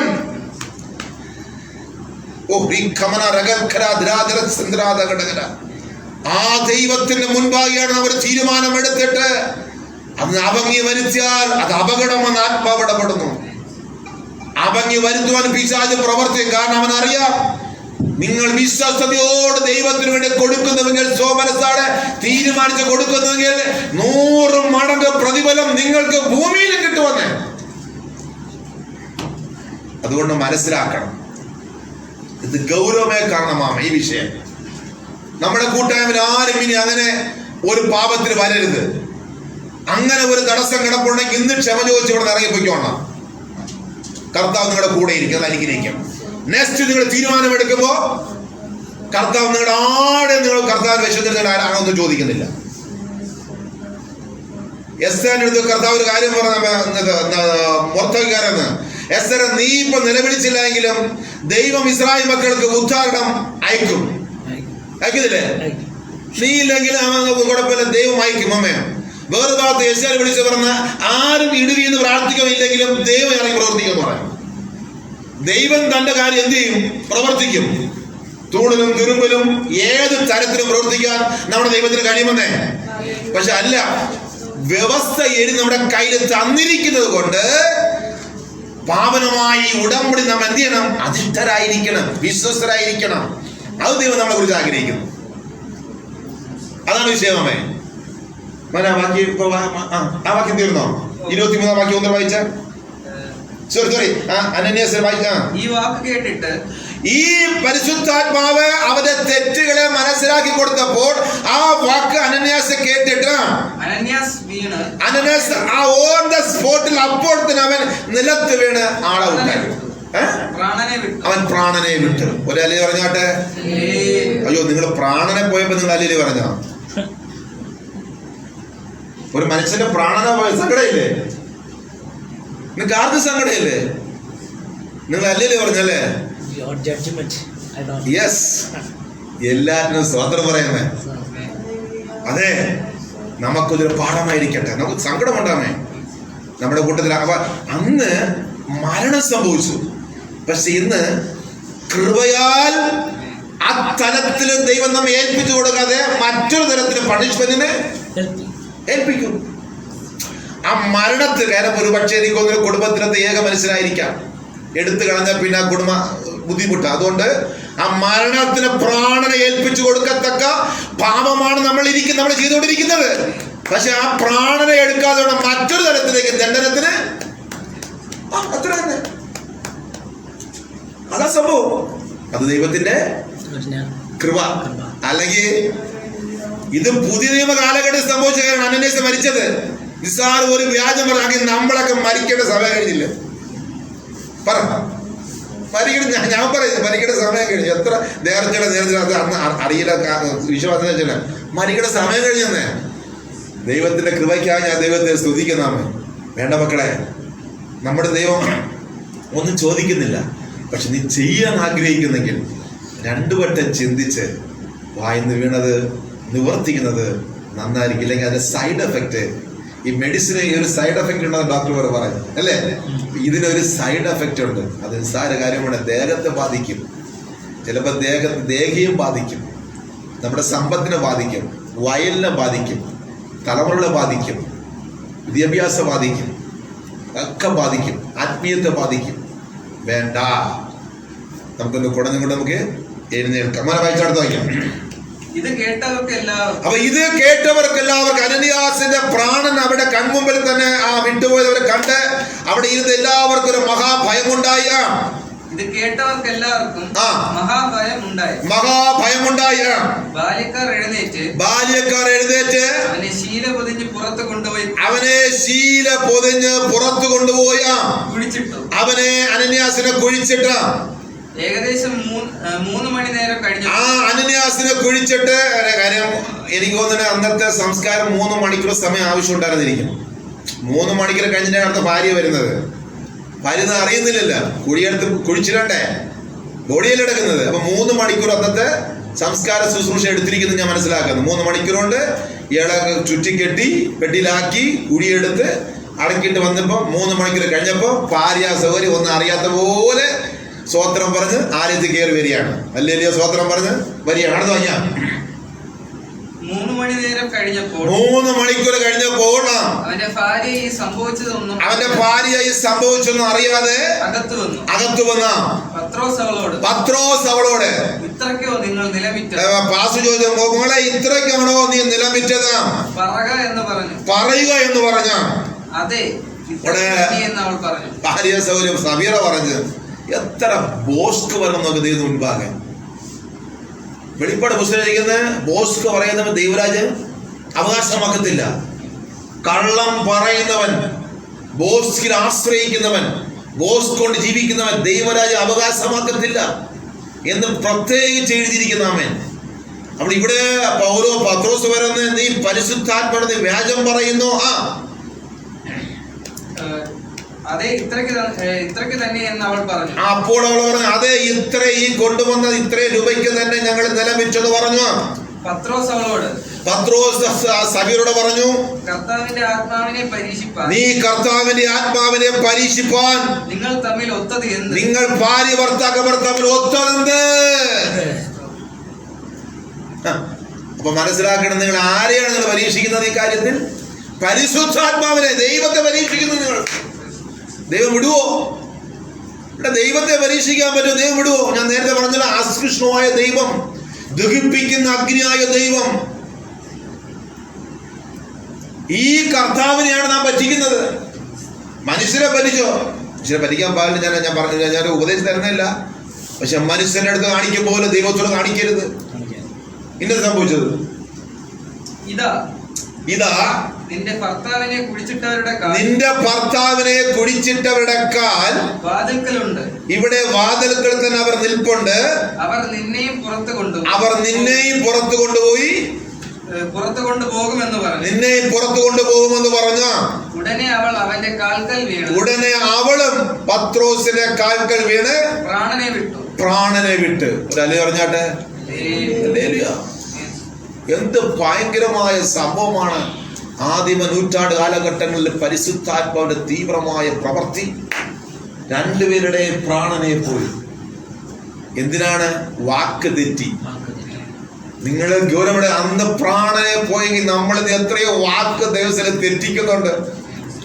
ഇന്ന് പ്രാണനെ പോയില്ലെങ്കിലും പാസ്റ്റർ ആത്മാൽ പറയുന്നത് നിങ്ങൾ മറ്റു തല വിഷയത്തിൽ നിങ്ങൾ ബന്ധിക്കപ്പെടുന്നു, കഷ്ടപ്പെടുന്നു, നെരുങ്ങുന്നാമേ, വലയുന്നു നിങ്ങളാമേ. അതുകൊണ്ട് ഇന്ന് പകൽ സമയം ഈ ആലോചന കേൾക്കുന്ന നാം എല്ലാവരും ഈ വിഷയത്തിന്മേൽ എവിടെയെങ്കിലും പാളിച്ച വന്നു പോയിട്ടുണ്ടെങ്കിൽ നാം ക്ഷമ ചോദിച്ച് മടങ്ങി വരികയും ഇനിമേൽ ദൈവ കാര്യത്തിൽ കൊടുക്കുകയും വാങ്ങുകയും ചെയ്യുന്ന കാര്യങ്ങളിൽ, കൊടുക്കുന്ന കാര്യങ്ങളിൽ നിങ്ങൾ വിശ്വസ്തരായിരിക്കണം. ആമേൻ. ഇനി നേർച്ച നേരുന്ന കാര്യങ്ങളിലും നിങ്ങൾ വിശ്വസ്തരായിരിക്കണം. ഇല്ലെങ്കിൽ അത് വലിയ പ്രയാസവും പ്രതിസന്ധി നമ്മുടെ ജീവിതത്തിൽ ഉളവാക്കുമെന്ന് പാസ്റ്ററല്ല പറയുന്നത്, വചനം നമ്മളെ ശാസിക്കുന്നു. ആമേൻ. സംഖ്യാപുസ്തകം 30-ാം അധ്യായം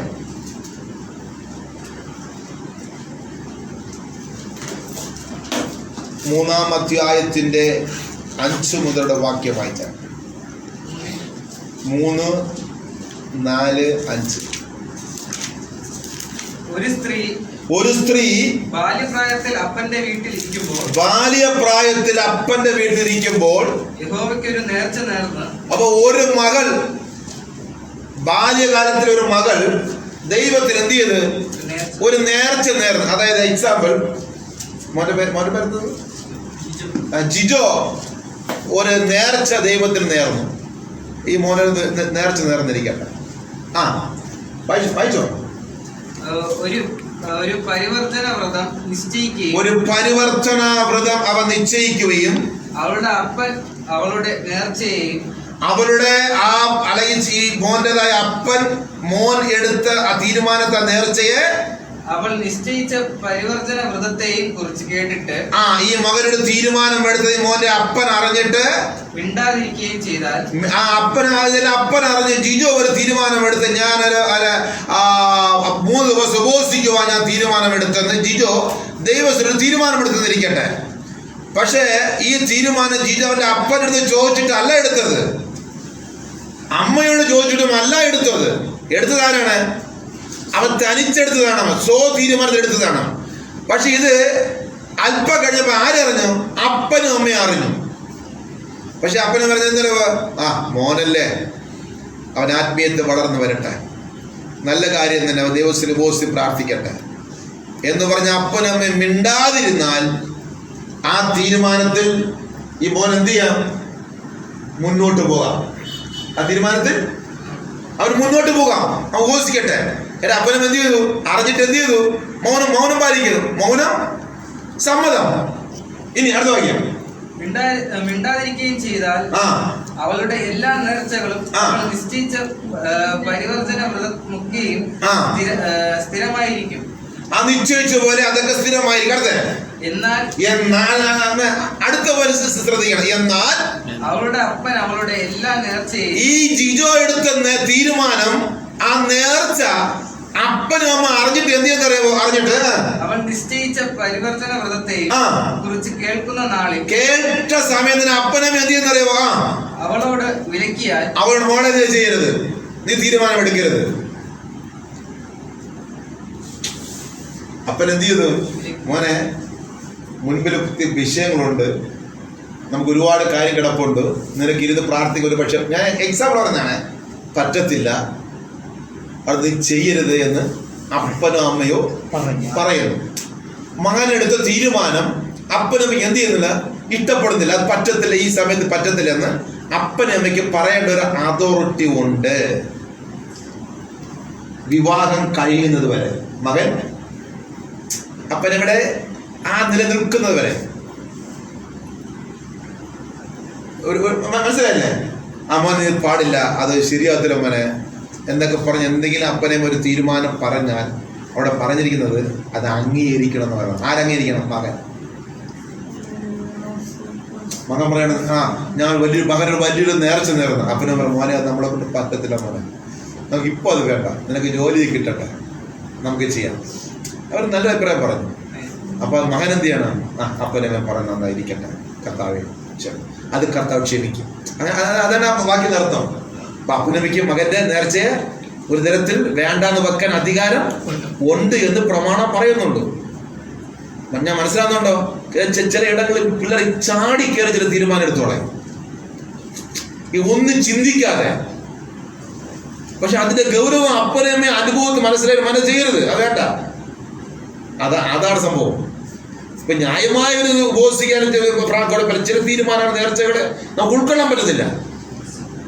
ആ അർത്ഥത്തിലാണ് ദൈവം അങ്ങനെ ഒരു ഓപ്ഷൻ വെച്ചിരിക്കുന്നത്. അത് അപ്പനമ്മയ്ക്ക് വിലക്കാം. അപ്പൊ മക്കൾ എന്ത് ചെയ്യണം? അംഗീകരിക്കണം.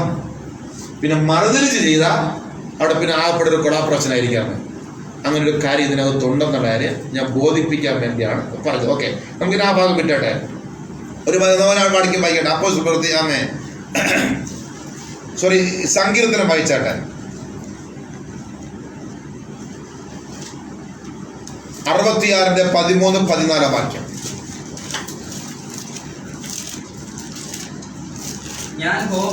ഞാൻ ഹോമയാഗങ്ങൾ കൊണ്ടും നിന്റെ ആലയത്തിലേക്ക് വരും, എന്റെ നേർച്ചകളെ ഞാൻ നിനക്ക് കഴിക്കും. കണ്ട, ഞാൻ ഹോമയാഗങ്ങളെ കൊണ്ട് നിന്റെ ആലയത്തിൽ വരും, ഞാൻ എനിക്കുള്ള നിന്നോടുള്ള നേർച്ചകളെ ഞാൻ നിനക്ക് കഴിക്കും. തീരുമാനമെടുത്തത്.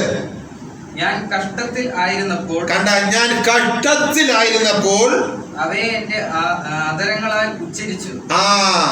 അവയെ എന്റെ അധരങ്ങളാൽ ഉച്ചരിച്ചു. അപ്പൊ ഒരു കഷ്ടത വന്നു, ഒരു നെരുക്കം വന്നപ്പോൾ ഈ സഹോദരി അല്ലെങ്കിൽ സഹോദരിയുടെ തീരുമാനം, കർത്താവേ, എനിക്ക് ഈ പ്രതിസന്ധി മാറ്റി തരണമെങ്കിൽ ഞാൻ കർത്താവിന്റെ സന്നിധിയിൽ ഞാൻ ഇന്നത് ചെയ്യും.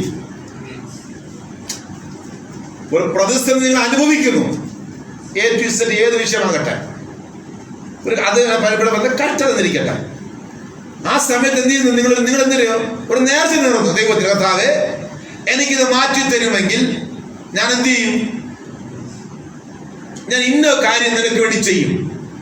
ഒരു നേർച്ച നേർന്നിരിക്കട്ടെ. അതാണ് ഇവിടെ പറഞ്ഞത്.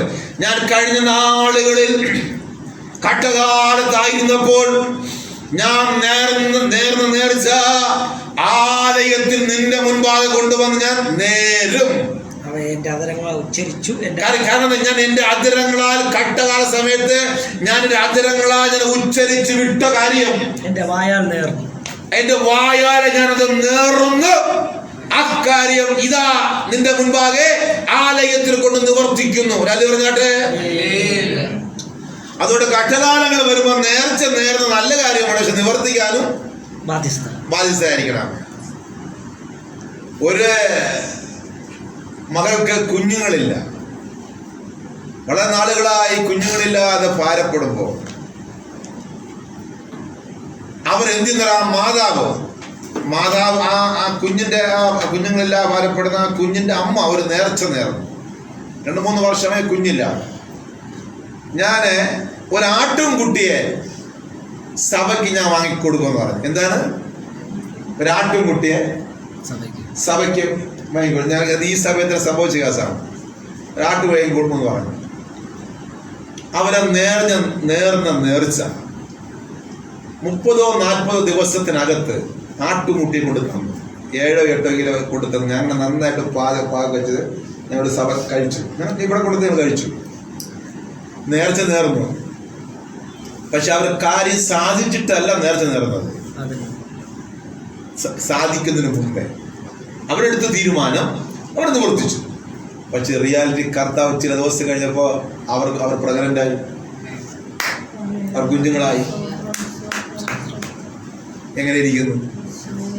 ഇവിടെ ഇരിക്കുന്ന ഞാൻ കഷ്ടകാലത്തായിരുന്നപ്പോൾ വായിന്ന് വീണതായ വാക്ക് നേർച്ച ഞാൻ ആലയത്തിൽ കൊണ്ടുവന്ന് നേർന്നു. ആ സങ്കീർത്തനം ആ വാക്ക് വായിച്ചിട്ടുണ്ടോ? ഒന്ന് വായിച്ചോട്ടെ. ഞാൻ ഹോമയാഗങ്ങൾ കൊണ്ടും നിന്റെ ആലയത്തിലേക്ക് വരും. എന്റെ നേർച്ചകളെ ഞാൻ നിനക്ക് കഴിക്കും. ഇതിനെ ഭക്തൻ പറയണം. ഞാൻ കഴിഞ്ഞ നാളിലെ കഷ്ടത്തിലായിരുന്നപ്പോൾ അവയെ എന്റെ അതരങ്ങളാൽ അന്ന് ഉച്ചരിച്ചത് ഞാൻ എന്റെ വായാൽ ജനതിപ്പോൾ നേർന്നിരിക്കുന്നവരാലേ പറഞ്ഞാട്ടെ. അപ്പോൾ നമ്മുടെ ജീവിതത്തിലെ കഷ്ടകാലത്തൂടെ കടന്നു പോകുമ്പോൾ നമുക്ക് നേർച്ച നേരാം. കർത്താവേ എനിക്ക് അങ്ങനെ ഇത്തിരി പേരാമേ. ചിലർക്ക് 50,000 രൂപയുടെ ആവശ്യമുണ്ട്. 50,000 രൂപയുടെ ആവശ്യം അവർക്കുണ്ട്. വളരെ ഞെരുക്കത്തിൽ കടന്നു വന്നു. ഒരു സഹോദരൻ 5,000 രൂപ വായ്പ വാങ്ങി എന്തിനോ ദശാംശം കൊണ്ടും കൊടുത്തു. 50,000 എത്രയാണ് കൊടുക്കുന്ന? അവിടെ കണക്കടിച്ചത് 5,000 രൂപയാണ്. ആ ഒരു 5,000 രൂപ കടത്തിനോട് എന്തിനറിയോ? 5,000 രൂപ വാങ്ങിയിട്ട് പാസ് ചെയ്ത് 5,000 എനിക്ക് 50 രൂപ കിട്ടിയതിനായി സ്വോത്രം പറഞ്ഞ് പൈസ കിട്ടിയില്ല. വായ്പ വാങ്ങി എന്ത് ചെയ്തു? 5,000 രൂപ എനിക്കൊണ്ട് എനിക്ക് തോന്നുന്നു, ഇവിടെ തന്നു തോന്നുന്നു. എന്റെ പൊന്നുമകളെ ചില ദിവസം കഴിഞ്ഞപ്പോൾ അവർക്ക് 50,000 കിട്ടി ദൈവം കൊടുത്തു. അപ്പൊ കഷ്ടകാലത്ത് അവർ എന്ത് ചെയ്തു? അവിടെ വിശ്വാസം, അതെ, അവിടെ ആ ആഴമേറെ വിശ്വാസം നമ്മളത് എന്ത് ചെയ്യണം? നമ്മളത് ക്രിയേറ്റ് ചെയ്യണല്ലേ ദിവസങ്ങളില്. അവിടെ ആ സമയത്ത് അതാണ് വേറെ ഭാഗത്ത് എന്റെ നീതിമാൻ വിശ്വാസം ജീവിക്കും. അവർ വിശ്വാസത്താൽ 50,000 എനിക്ക് കിട്ടിയപ്പോൾ 5,000 എന്ത് ചെയ്യുന്നു? ദശാംശം കൊടുക്കുന്നു. പക്ഷെ പൈസ കിട്ടിയില്ല. അവർ വിശ്വാസത്തിന്റെ വാക്ക് ഹൃദയത്തിൽ തീരുമാനിച്ച് വായിന്ന് അകത്ത് കൊണ്ടുവന്ന് പുറത്ത് വിട്ടു. വീട്ടിൽ എന്ത് ചെയ്യുന്നു? അവർ 5,000 വായ്പ കൂടെ വാങ്ങി കടത്തിലൂടെ കടമെന്ന വാങ്ങി ആണിത് കൊണ്ട് തന്നു. കുറച്ച് ദിവസം കഴിഞ്ഞപ്പോൾ അവർക്ക് പൈസ കിട്ടി. ദൈവത്തെ സ്വന്തം. ഇതൊക്കെ എനിക്കൊരു അനുഭവമായി തീർന്നാമേ. എനിക്ക് പോലും ഇല്ലാത്ത വിശ്വാസം, ആ വിശ്വാസം ഞാൻ പഠിച്ചു. ദൈവത്തിന് സ്വതന്ത്രം. എങ്ങനെ ഇരിക്കുന്നു? അങ്ങനെ നേർച്ചകൾ നേരാം. പക്ഷെ നേർന്നത് നിവരാം. പിന്നെ നിങ്ങൾക്ക് ഈ പറഞ്ഞ പോലെ കാര്യം സാധിക്കുന്നതിന് മുൻപ് തന്നെ നേർച്ച നേർന്ന് നിങ്ങൾക്ക് കറക്റ്റ് കൃത്യം നിർവഹിക്കാം.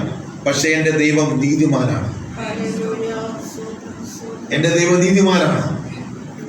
അവൻ നീതിയോട് കാര്യം നിങ്ങൾ അങ്ങനെ ചെയ്യുന്നുവെങ്കിൽ തീർച്ചയായിട്ടും അവൻ കർത്താവിനെ കൈവിടത്തില്ല. അവിടെ പ്രാർത്ഥനയ്ക്ക് കർത്താവ് മറു കൊടുക്കാമേ. ഒരല്ലി പറഞ്ഞാട്ടെ. ഓക്കെ, നമുക്കൊരു വാക്യം വായിക്കാം. ഉൽപ്പത്തി പുസ്തകം 28:10.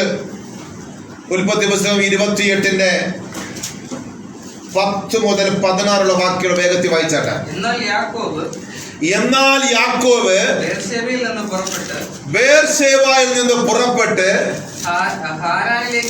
ഹാരാനിലേക്ക് പോയ അവൻ ഒരു ആ യാക്കോബ് അവിടെ ഒരു സ്ഥലത്ത് എത്തിയപ്പോൾ സൂര്യൻ അസ്തമിക്കൊണ്ട് അവിടെ സൂര്യൻ അസ്തമിക്കൊണ്ട് അവിടെ അവൻ രാപ്പാർത്തു.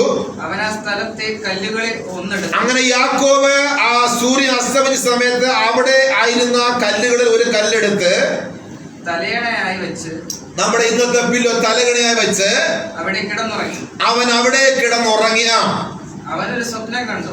അവൻ ആ രാത്രിയിലൊരു സ്വപ്നം കണ്ട് ഇതാ ഭൂമിയിൽ വച്ചിരിക്കുന്ന ഒരു ഗോവണിയ, അതിന്റെ തല സ്വർഗത്തോളം എത്തിയിരിക്കുന്നു.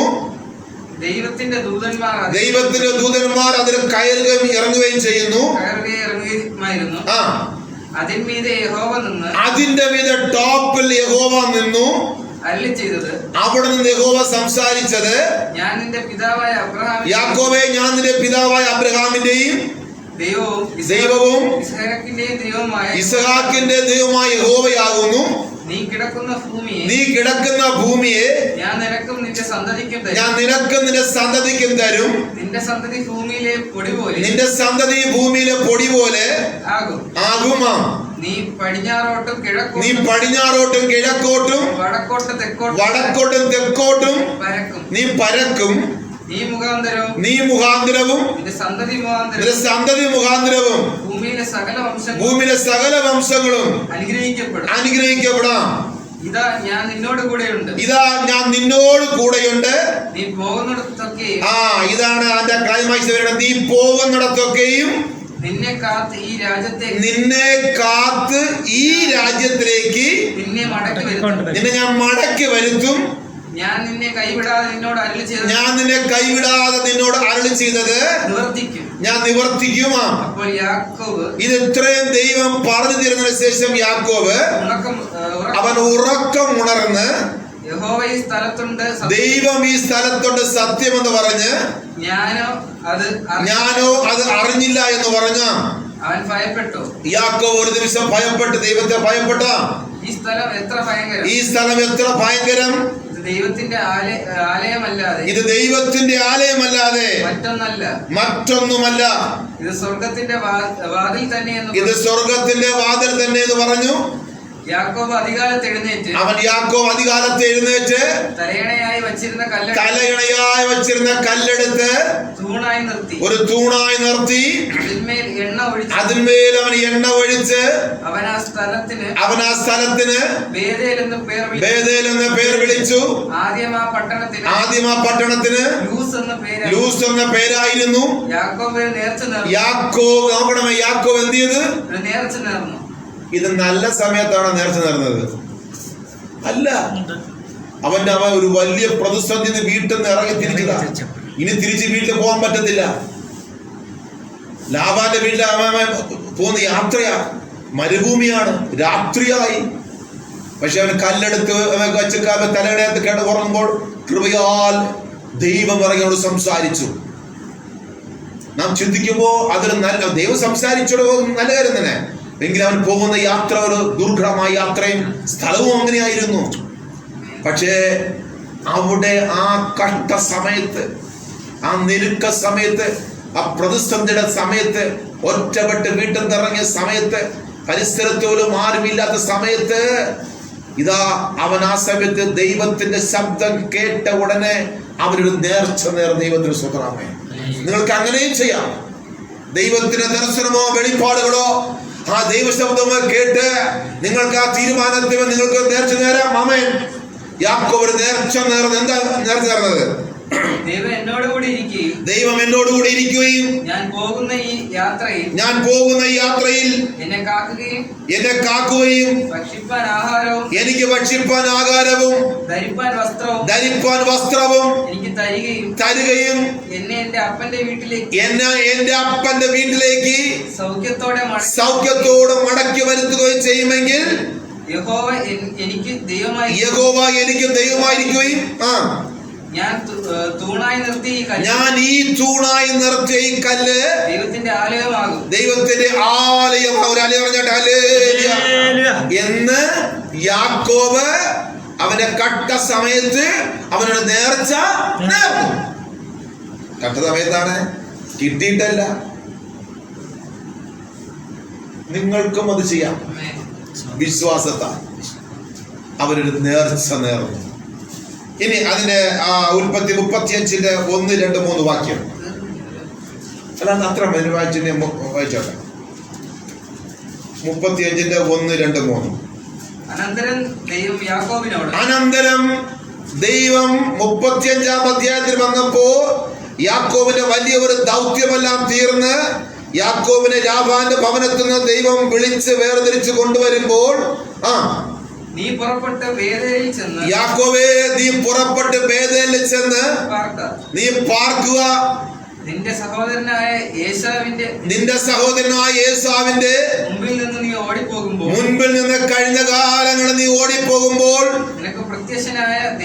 നിനക്ക് പ്രത്യക്ഷനായ ലൂസ് അല്ലെങ്കിൽ ബേഥേലിൽ വെച്ച് പ്രത്യക്ഷനായ ദൈവത്തിന് അവിടെ ഒരു യാഗപീഠം ഉണ്ടാക്കുക എന്ന് കൽപ്പിച്ച് അപ്പോൾ യാക്കോബ് തന്റെ കുടുംബത്തോട് കൂടെയുള്ള എല്ലാവരോടും നിങ്ങളുടെ ഇടയിലുള്ള അന്യദേവന്മാരെ നീക്കിക്കളഞ്ഞ് നിങ്ങളെ ശുദ്ധീകരിച്ച് വസ്ത്രം മാറുവിൻ. നാം പുറപ്പെട്ട് ബേഥേലിലേക്ക് പോകുക. എന്റെ കഷ്ടകാലത്തിന്റെ പ്രാർത്ഥന കഴിഞ്ഞ എന്റെ പ്രാർത്ഥന കേൾക്കുകയും ഞാൻ പോകുന്ന വഴിയിൽ എന്നോടുകൂടി ഇരിക്കുകയും ചെയ്ത ദൈവത്തിന് ഞാൻ അവിടെ ഒരു യാഗപീഠം ഉണ്ടാക്കുമെന്ന് പറഞ്ഞു. കഷ്ടകാലത്ത് അവൾ നേർച്ച നേർന്നു. നിങ്ങൾ ആരെങ്കിലും കഷ്ടകാലത്ത് നേർച്ച നേർന്നിട്ടുണ്ടോ? ആരും ചെയ്തിട്ടില്ല. എത്ര എന്നായിരിക്കുന്നു. ഞാൻ നേരത്തെ 1-2 കേസിൽ പറഞ്ഞില്ല, കട്ടകാലത്ത് അവിടെ സൗകര്യപരം നേർച്ച നേർന്നിരിക്കുന്നതാണ്. അവർ ഇതൊരു ബലാത്കാരം ചെയ്ത് അത് പ്രാപിച്ചെടുത്ത് ദൈവത്തിന് സ്തോത്രമാമേ. കട്ടകാലത്ത് നീ നേർച്ച നേർന്ന് നിവർത്തിക്കുന്നുവെങ്കിൽ ഹല്ലേലൂയ, അതൊരു വലിയൊരു മറക്കതിന് ദൈവം നിന്നോട് കൂടി ഇരിക്കുമാമേ. യാക്കോബ് പറഞ്ഞു, എന്റെ കഴിഞ്ഞ കട്ടകാലത്തിൽ എന്നോടുകൂടി ദൈവം ഇരിക്കുകയും ഞാൻ അവിടെ വെച്ചൊരു നേർച്ച നേർന്നത്, ഇതാ ഞാൻ സമയമായപ്പോൾ ദൈവം എനിക്ക് കാര്യം സാധിപ്പിച്ചു തന്നു, എന്നെ മടക്കി വരുത്തുന്നു. അതുകൊണ്ട് ഞാൻ എടുത്ത തീരുമാനപ്രകാരം ഇവിടെ ഞാൻ യഹോവയ്ക്കൊരു യാഗപീഠം പണിയും. നേർച്ച അവൻ നിവർത്തിക്കുന്ന. ഇനി 6-7 വാക്യം വായിച്ച മനാല 6-7 അധ്യായം തന്നെ. യാക്കോബും കൂടെയുള്ള ജനമൊക്കെയും കനാൻ ദേശത്തിലെ ലൂസ് എന്ന ബേഥേലിലെത്തി. ഈ സ്ഥലത്തെത്തി. നേരത്തെ ബേഥേൽ ലൂസ് എന്ന് പറഞ്ഞ പഴയ പട്ടണത്തിന്റെ പേര് ബേഥേലിനാക്കി. ബേഥേലിൽ വെച്ച് ദൈവം സംസാരിച്ചു. അവിടെ വെച്ച് അവൻ നേർച്ച നേർന്നു. ഇപ്പൊ അവൻ അവിടെ എത്തിയ അവിടെ അവൻ ഒരു യാഗപീഠം പണിതു. തന്റെ സഹോദരന്റെ മുമ്പിൽ നിന്ന് ഓടിപ്പോകുമ്പോൾ അവനെ അവിടെ വെച്ച് ദൈവം പ്രത്യക്ഷനായതുകൊണ്ട് അവൻ ആ സ്ഥലത്തിന് എന്ന് പേര് വിളിച്ച് പറഞ്ഞാട്ടെ. നേർച്ച നിവർത്തിച്ചോ? നേർച്ച നേർന്നത് നല്ല സന്തോഷ സമയത്താണോ? അല്ല, നെരുക്കത്തിലല്ലേ? കട്ട സമയത്തല്ലേ നേർച്ച നേർന്നത്. അതുകൊണ്ട് നിങ്ങളും ധൈര്യമായിട്ട് ഈ വചനത്തിന്റെ അടിസ്ഥാനത്തില് ചങ്കുറപ്പുണ്ടെങ്കിൽ നേർച്ചകൾ നേരുക. അല്ലല്ല, ആരുടെന്നറിയോ? അസ്കൃഷ്ണമായ ദൈവത്തിന് മുൻപാകെ മറുപടി തരുന്ന ദൈവത്തിന് മുൻപാകെ, നീതിമാനായ ദൈവത്തിന് മുൻപാകെ നീ കട്ടകാലത്തിൽ നേർച്ച നേർന്ന് ആ കാര്യം സാധിക്കുന്നതിന് മുൻപേ ആ നേർച്ച നേരുന്നുവെങ്കിൽ അത് ഏറ്റവും വലിയ അനുഗ്രഹമായിരിക്കും. ഇനി അത് നേരാൻ കഴിഞ്ഞില്ലെങ്കിൽ ദൈവം തന്നതിന് ശേഷം ഒട്ടും താമസിക്കാതെ നീ അത് നിവർത്തിക്കുന്നുവെങ്കിൽ നീ ദൈവത്തെ ഭയപ്പെടുന്നു. നീ ദൈവം മുൻപാകെ നീ വിശ്വസ്തത എന്ന് കണ്ട് നിന്നെ മേൽക്കുമേൽ ദൈവം അനുഗ്രഹിക്കുമേ. അനുഗ്രഹത്തിന് ഇനി എവിടെയാ പോകേണ്ടത്? അനുഗ്രഹം നമ്മുടെ വീട്ടിനകത്തുണ്ട്, നമ്മുടെ അടുക്കലുണ്ട്. നാം ചെയ്യേണ്ട കാര്യങ്ങൾ വിശ്വസ്തനായിരുന്നാൽ മതി. അതാണ് ദൈവം നമ്മളെ കുറിച്ച് ആഗ്രഹിക്കുന്നത്. Price the Lord, hallelujah. ദൈവത്തിന് മഹത്വം, ദൈവത്തിന് മഹത്വം, ദൈവത്തിന് മഹത്വം, ദൈവത്തിന് മഹത്വം. ആമേൻ. അപ്പോൾ എത്ര ഈസി ആയിട്ട് തന്നെ കുഞ്ഞുങ്ങൾ ആ കട്ട സമയത്ത് പോലും ദൈവത്തിന് കൊടുക്കേണ്ട മഹത്വം കൊടുത്ത് നേർച്ചകൾ നേർന്നവൻ കാര്യങ്ങൾ സാധിച്ചെടുത്താൽ മതി. അങ്ങനെയെങ്കിൽ നമ്മുടെ ജീവിതത്തിൽ നേർച്ച സംബന്ധമായ വിഷയം വരുമ്പോൾ ഈ കേട്ട തിരുവചനങ്ങളെ കണക്കിലെടുത്തുകൊണ്ട് വേണം നമുക്ക് നേർച്ച നേരാം. അപ്പൊ നേർച്ച ഏതെല്ലാം തലത്തിൽ എങ്ങനെ നേരണം എന്നുള്ളത് കുറച്ച് കാര്യങ്ങൾ നമുക്ക് മനസ്സിലായി അല്ലേ. നല്ല സമയത്ത് നേരാം, സമ്പത്ത് ദൈവം തരുമ്പോൾ വീണ്ടും കർത്താൻ നമുക്ക് നേരാം, സ്വമനസ്സാല ചെയ്യാം. പക്ഷെ കണ്ടീഷൻ പറയുന്നു, താമസിക്കല്ലേ, ഇനി അളവും തെറ്റിക്കരുത്. ഇത്ര കർത്താവിൻ്റെ ഞാൻ കൊടുക്കുന്നുണ്ടെങ്കിൽ കൃത്യം അത് കൊടുത്തിരിക്കും. അത് ബാസിക്കല്ല കൊടുക്കുന്നത്, കർത്താവ് എങ്കിൽ നിങ്ങൾ അനുഗ്രഹിക്കപ്പെടണം. ഒരു വാക്യം കൂടെ വായിച്ചിട്ട് ദൈവത്തിന് സ്തോത്രമാമേ. മലാക്കി 1:4.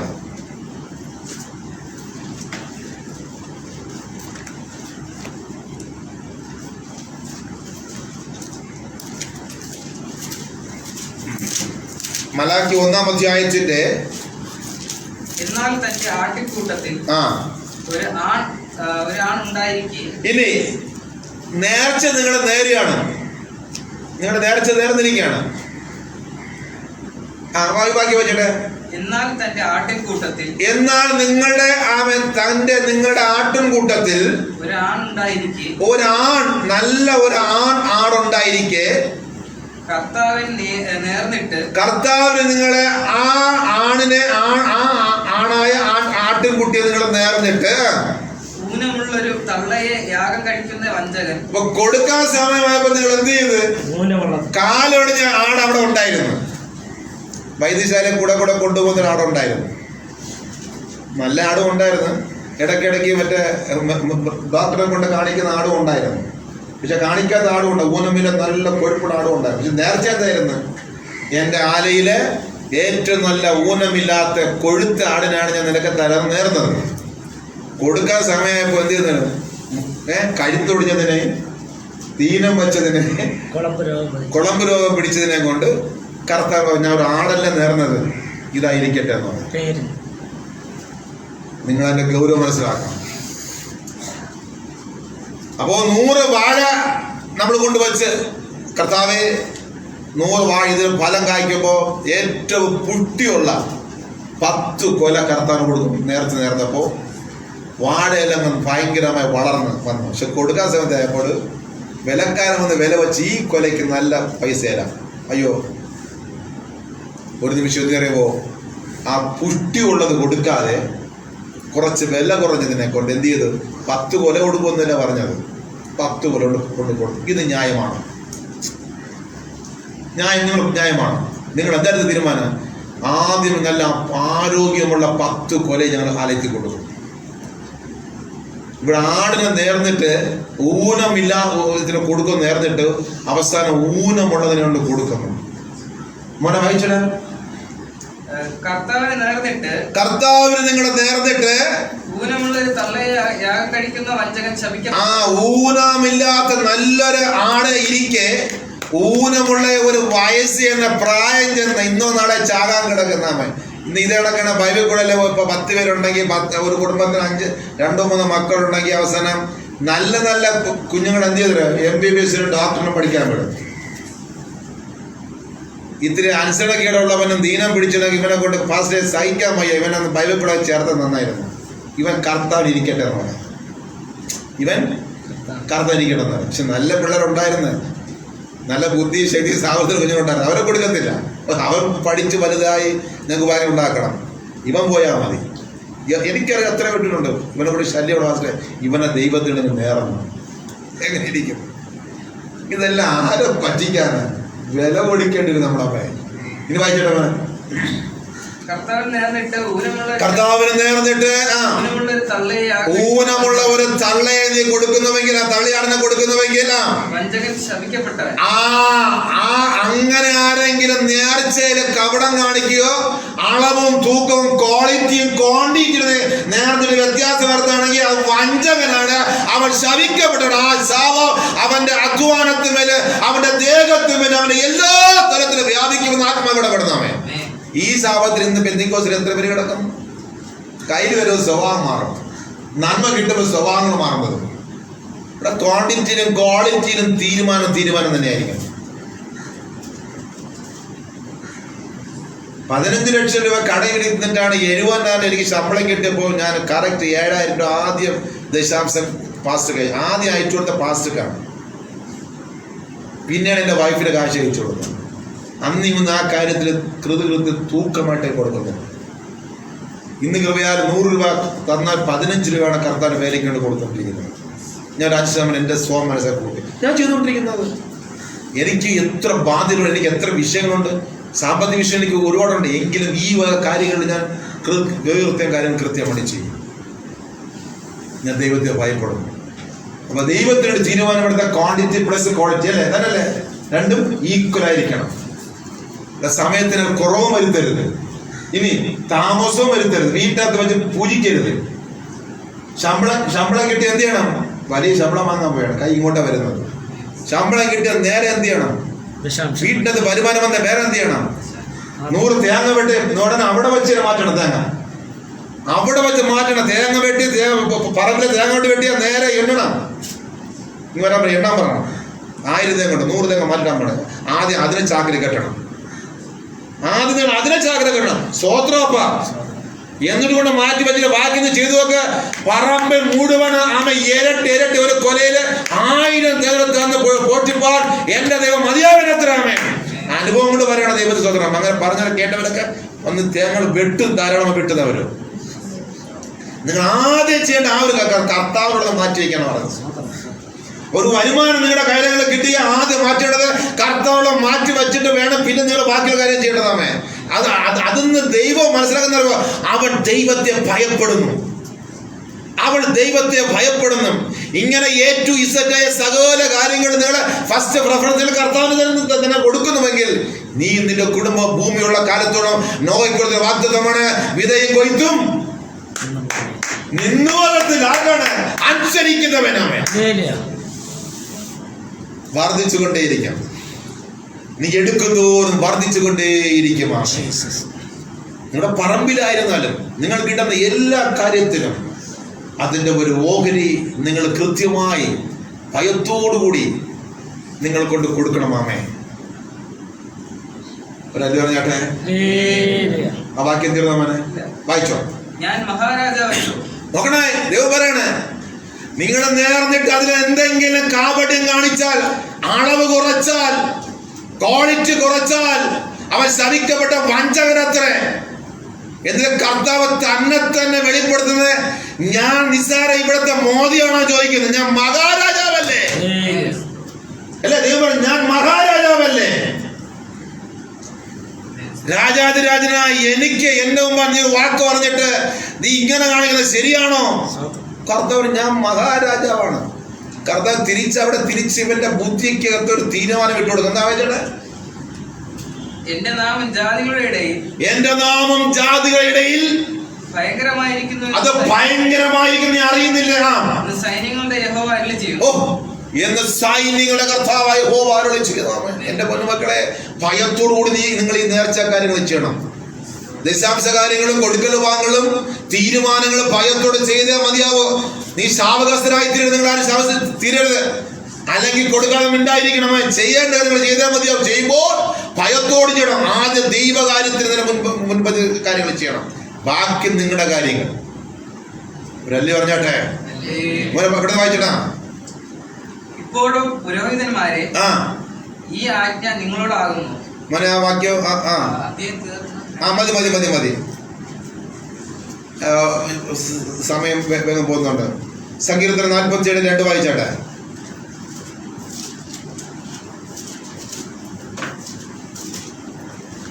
അത്യുന്നതനായ യഹോവ നേരത്തെ പറഞ്ഞവൻ മഹാരാജാവല്ലോ. വളരെ ശ്രദ്ധിക്കണം.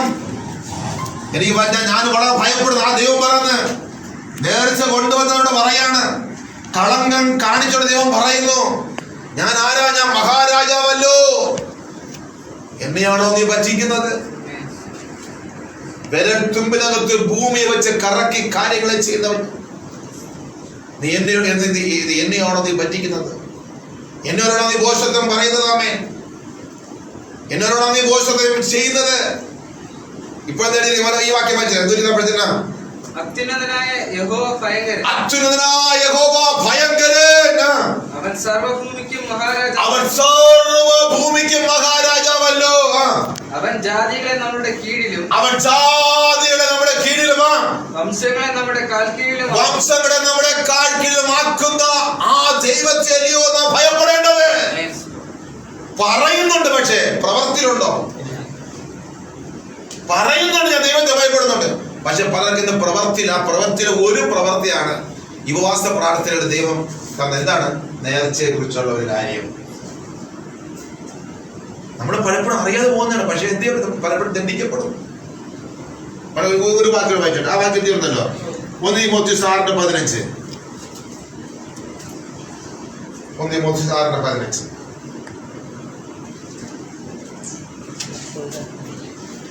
Praise the Lord. Hallelujah. എടുത്തായിരുന്നോ? 1 തിമോഥെയോസ് 6:15 വാക്യങ്ങൾ.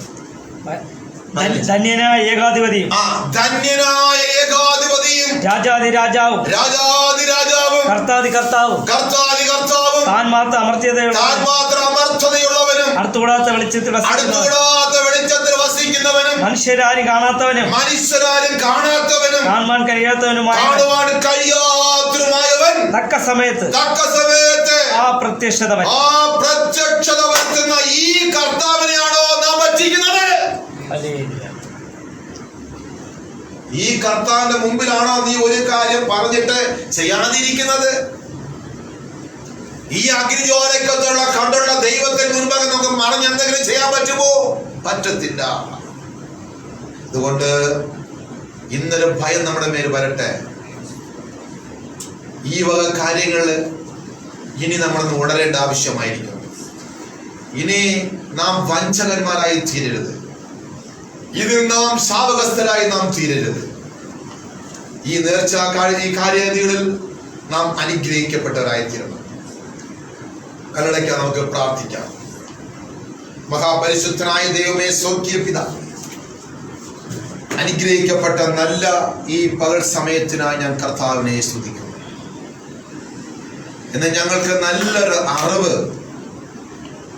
ഞങ്ങൾക്ക് പകർന്നു തന്ന ദൈവത്തിന് ഞങ്ങൾ നന്ദി പറയുന്നു.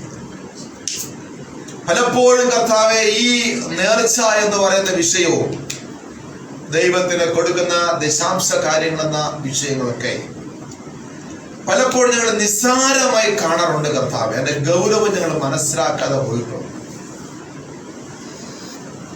പക്ഷെ മറുഭാഗത്ത് ഏതൊക്കെയോ ഭാഗത്ത് ഞങ്ങൾ വല്ലാതെ ഞങ്ങൾ ശാപഗ്രസ്തരായി തീരുന്നുണ്ട്. പ്രാർത്ഥിക്കുന്നുണ്ട്, കാര്യങ്ങൾ ചെയ്യുന്നുണ്ടെങ്കിലും ഇപ്പോൾ ഞങ്ങൾക്ക് മനസ്സിലായി ഇങ്ങനെയുള്ള ചില ഭാഗങ്ങൾ ഞങ്ങളുടെ ജീവിതത്തിൽ ഉണ്ടല്ലോ. അങ്ങനെ ഞങ്ങളും ആ പണിഷ്മെന്റിനും ഞങ്ങളും കാരണക്കാരെ തീരുന്നുവല്ലോ എന്ന് ഞങ്ങൾക്ക് അങ്ങനെ ഒരു അറിവ് തന്ന പിതാവിനെ ഞങ്ങളെ മഹത്വപ്പെടുത്തുന്നു. പിതാവേ, ഞങ്ങൾ ഇന്നു മുതൽ ഈ കാര്യത്തിൽ ഞങ്ങൾ വളരെ ഉണർവുള്ളവരായി തീരട്ടെ. നേർച്ചകൾ നേർന്നാൽ കൃത്യമായത് നിവർത്തിപ്പാൻ ഞങ്ങളുടെ കുഞ്ഞുങ്ങളെ സഹായിക്കണം. പലപ്പോഴും സാത്താൻ അത് വശീകരിച്ച് ദൈവസ്ഥലത്തിൽ കർത്താവെ അവരെ കൊണ്ട് തെറ്റിപ്പിച്ച് വലിയൊരു പാപത്തിന് അവരെ ഉടമസ്ഥരാക്കുന്നതായ സ്പിരിറ്റ് ഈ ലോകത്തുണ്ടല്ലോ കർത്താവ്. അത് ഞങ്ങൾക്ക് മനസ്സിലാക്കി തന്നു.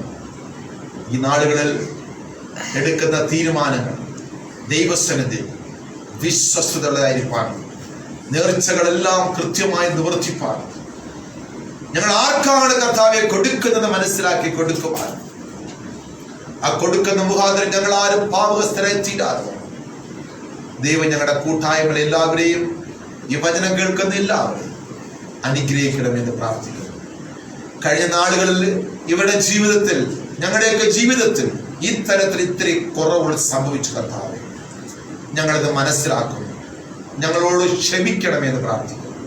ഇനിയുള്ള നാളുകളിൽ ഞങ്ങൾ നേരുന്ന ഓരോ നേർച്ചയും തീരുമാനങ്ങളും ദൈവത്തിന് വേണ്ടി മാറ്റിവെക്കുന്ന കൊടുക്കുന്നത് ക്വാണ്ടിറ്റിയോ ക്വാളിറ്റിയോ വ്യത്യാസം വരാതാണ്. തൂക്കത്തിനും അളവിനൊന്നും വ്യത്യാസം വരാതാണ്. ഏറ്റവും ശ്രേഷ്ഠമായി തന്നെ ദൈവത്തിന് കൊടുക്കുവാൻ തക്കവണ്ണം ഞങ്ങളെ പ്രാപ്തരാക്കണമേ, ഞങ്ങളെ സഹായിക്കണം. സകല മഹത്വം ഞങ്ങൾ പിതാവിനെ സമർപ്പിക്കുന്നു.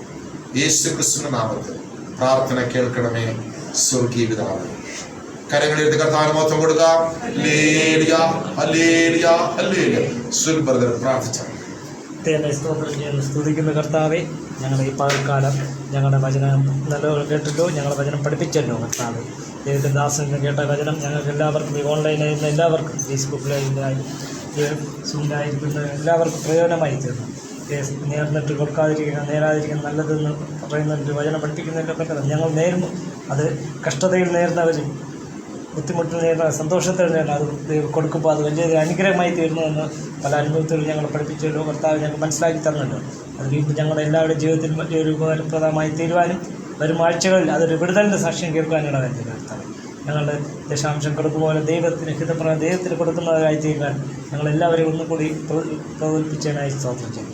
ഈ പ്രബോധനം ഞങ്ങളുടെ ജീവിതത്തിനും ഈ വചനം ഞങ്ങളെല്ലാവർക്കും അനുഗ്രഹമായി തീരുന്നതായി സ്തോത്രം. ഈ ഓൺലൈനായി തീർന്നു ഇവിടെ ആയിരിക്കുന്ന എല്ലാവരും ഒരുമിച്ച് അനുഗ്രഹിക്കും. ഇവിടെ പ്രാർത്ഥന വിഷയങ്ങളെല്ലാം വിടുതലായിരിക്കണേ.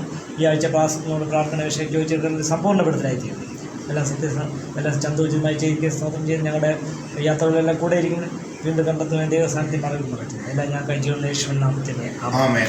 കർത്താവ് നമ്മുടെ പ്രാർത്ഥനയുടെ തന്നെ നമുക്ക് സ്തോത്രം ചെയ്യാം. സ്തോത്രം, സ്തോത്രം, സ്തോത്രം. എത്രത്തോളം നമ്മുടെ കർത്താവ് സഹായിക്കുകയും ശക്തിയും കൃപയ്ക്കായി സ്തോത്രം ചെയ്യാം. സ്തോത്രം, സ്തോത്രം, സ്തോത്രം. നല്ലൊരു ആലോചന കർത്താവ് നമ്മെ കേൾപ്പിച്ചതിനായി നമുക്ക് സ്തോത്രം ചെയ്യാം.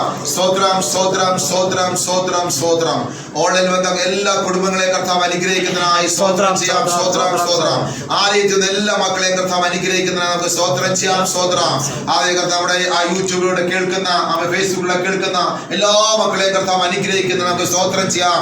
സ്തോത്രം, സ്തോത്രം, സ്തോത്രം, സ്തോത്രം. പിതാവായ ദൈവത്തിന്റെ സ്നേഹം, പുത്രനായ യേശുക്രിസ്തുവിന്റെ സമാധാനം, ആശ്വാസം നൽകുന്ന പരിശുദ്ധാത്മാവിന്റെ കൂട്ടായ്മ, സഹവാസം, കാവലും കരുതലും എന്നും അതിനെ എപ്പോഴുണ്ടായിരിക്കുമാറാകട്ടെ. അർക്കപ്പെട്ട കുഞ്ഞാടിന് മഹത്വം കരയേറ്റാം. ഹല്ലേലൂയ, ഹല്ലേലൂയ, ഹല്ലേലൂയ. കർത്താവായ യേശുവേ വേഗം വരണമേ. ആമേൻ, ആമേൻ, ആമേൻ. Praise the Lord. ദൈവം അനുഗ്രഹിക്കട്ടെ. ഓൺലൈനിലെ കുടുംബങ്ങളെ കർത്താവ് അനുഗ്രഹിക്കട്ടെ. Praise the Lord.